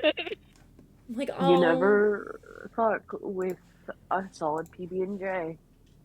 You never know when it'll fuck back. You don't know when it will become a J to the PB. Anyway, that doesn't make any sense. No, I was good. I'm picking up what you're putting down. All right, where am I sending Oh, what you're you? stepping in. Oh, I came in this late. Oh no. Ooh, I That's have alright. to go. I'm gonna be streaming later if you wanna hang out. Well, by the time you stream, I'm either going to be asleep or I have to celebrate my early Christmas. Excuse me. Bless Oh. you. Let's see. Let's send you here. Let's send you to Roxy Manticore. Yeah.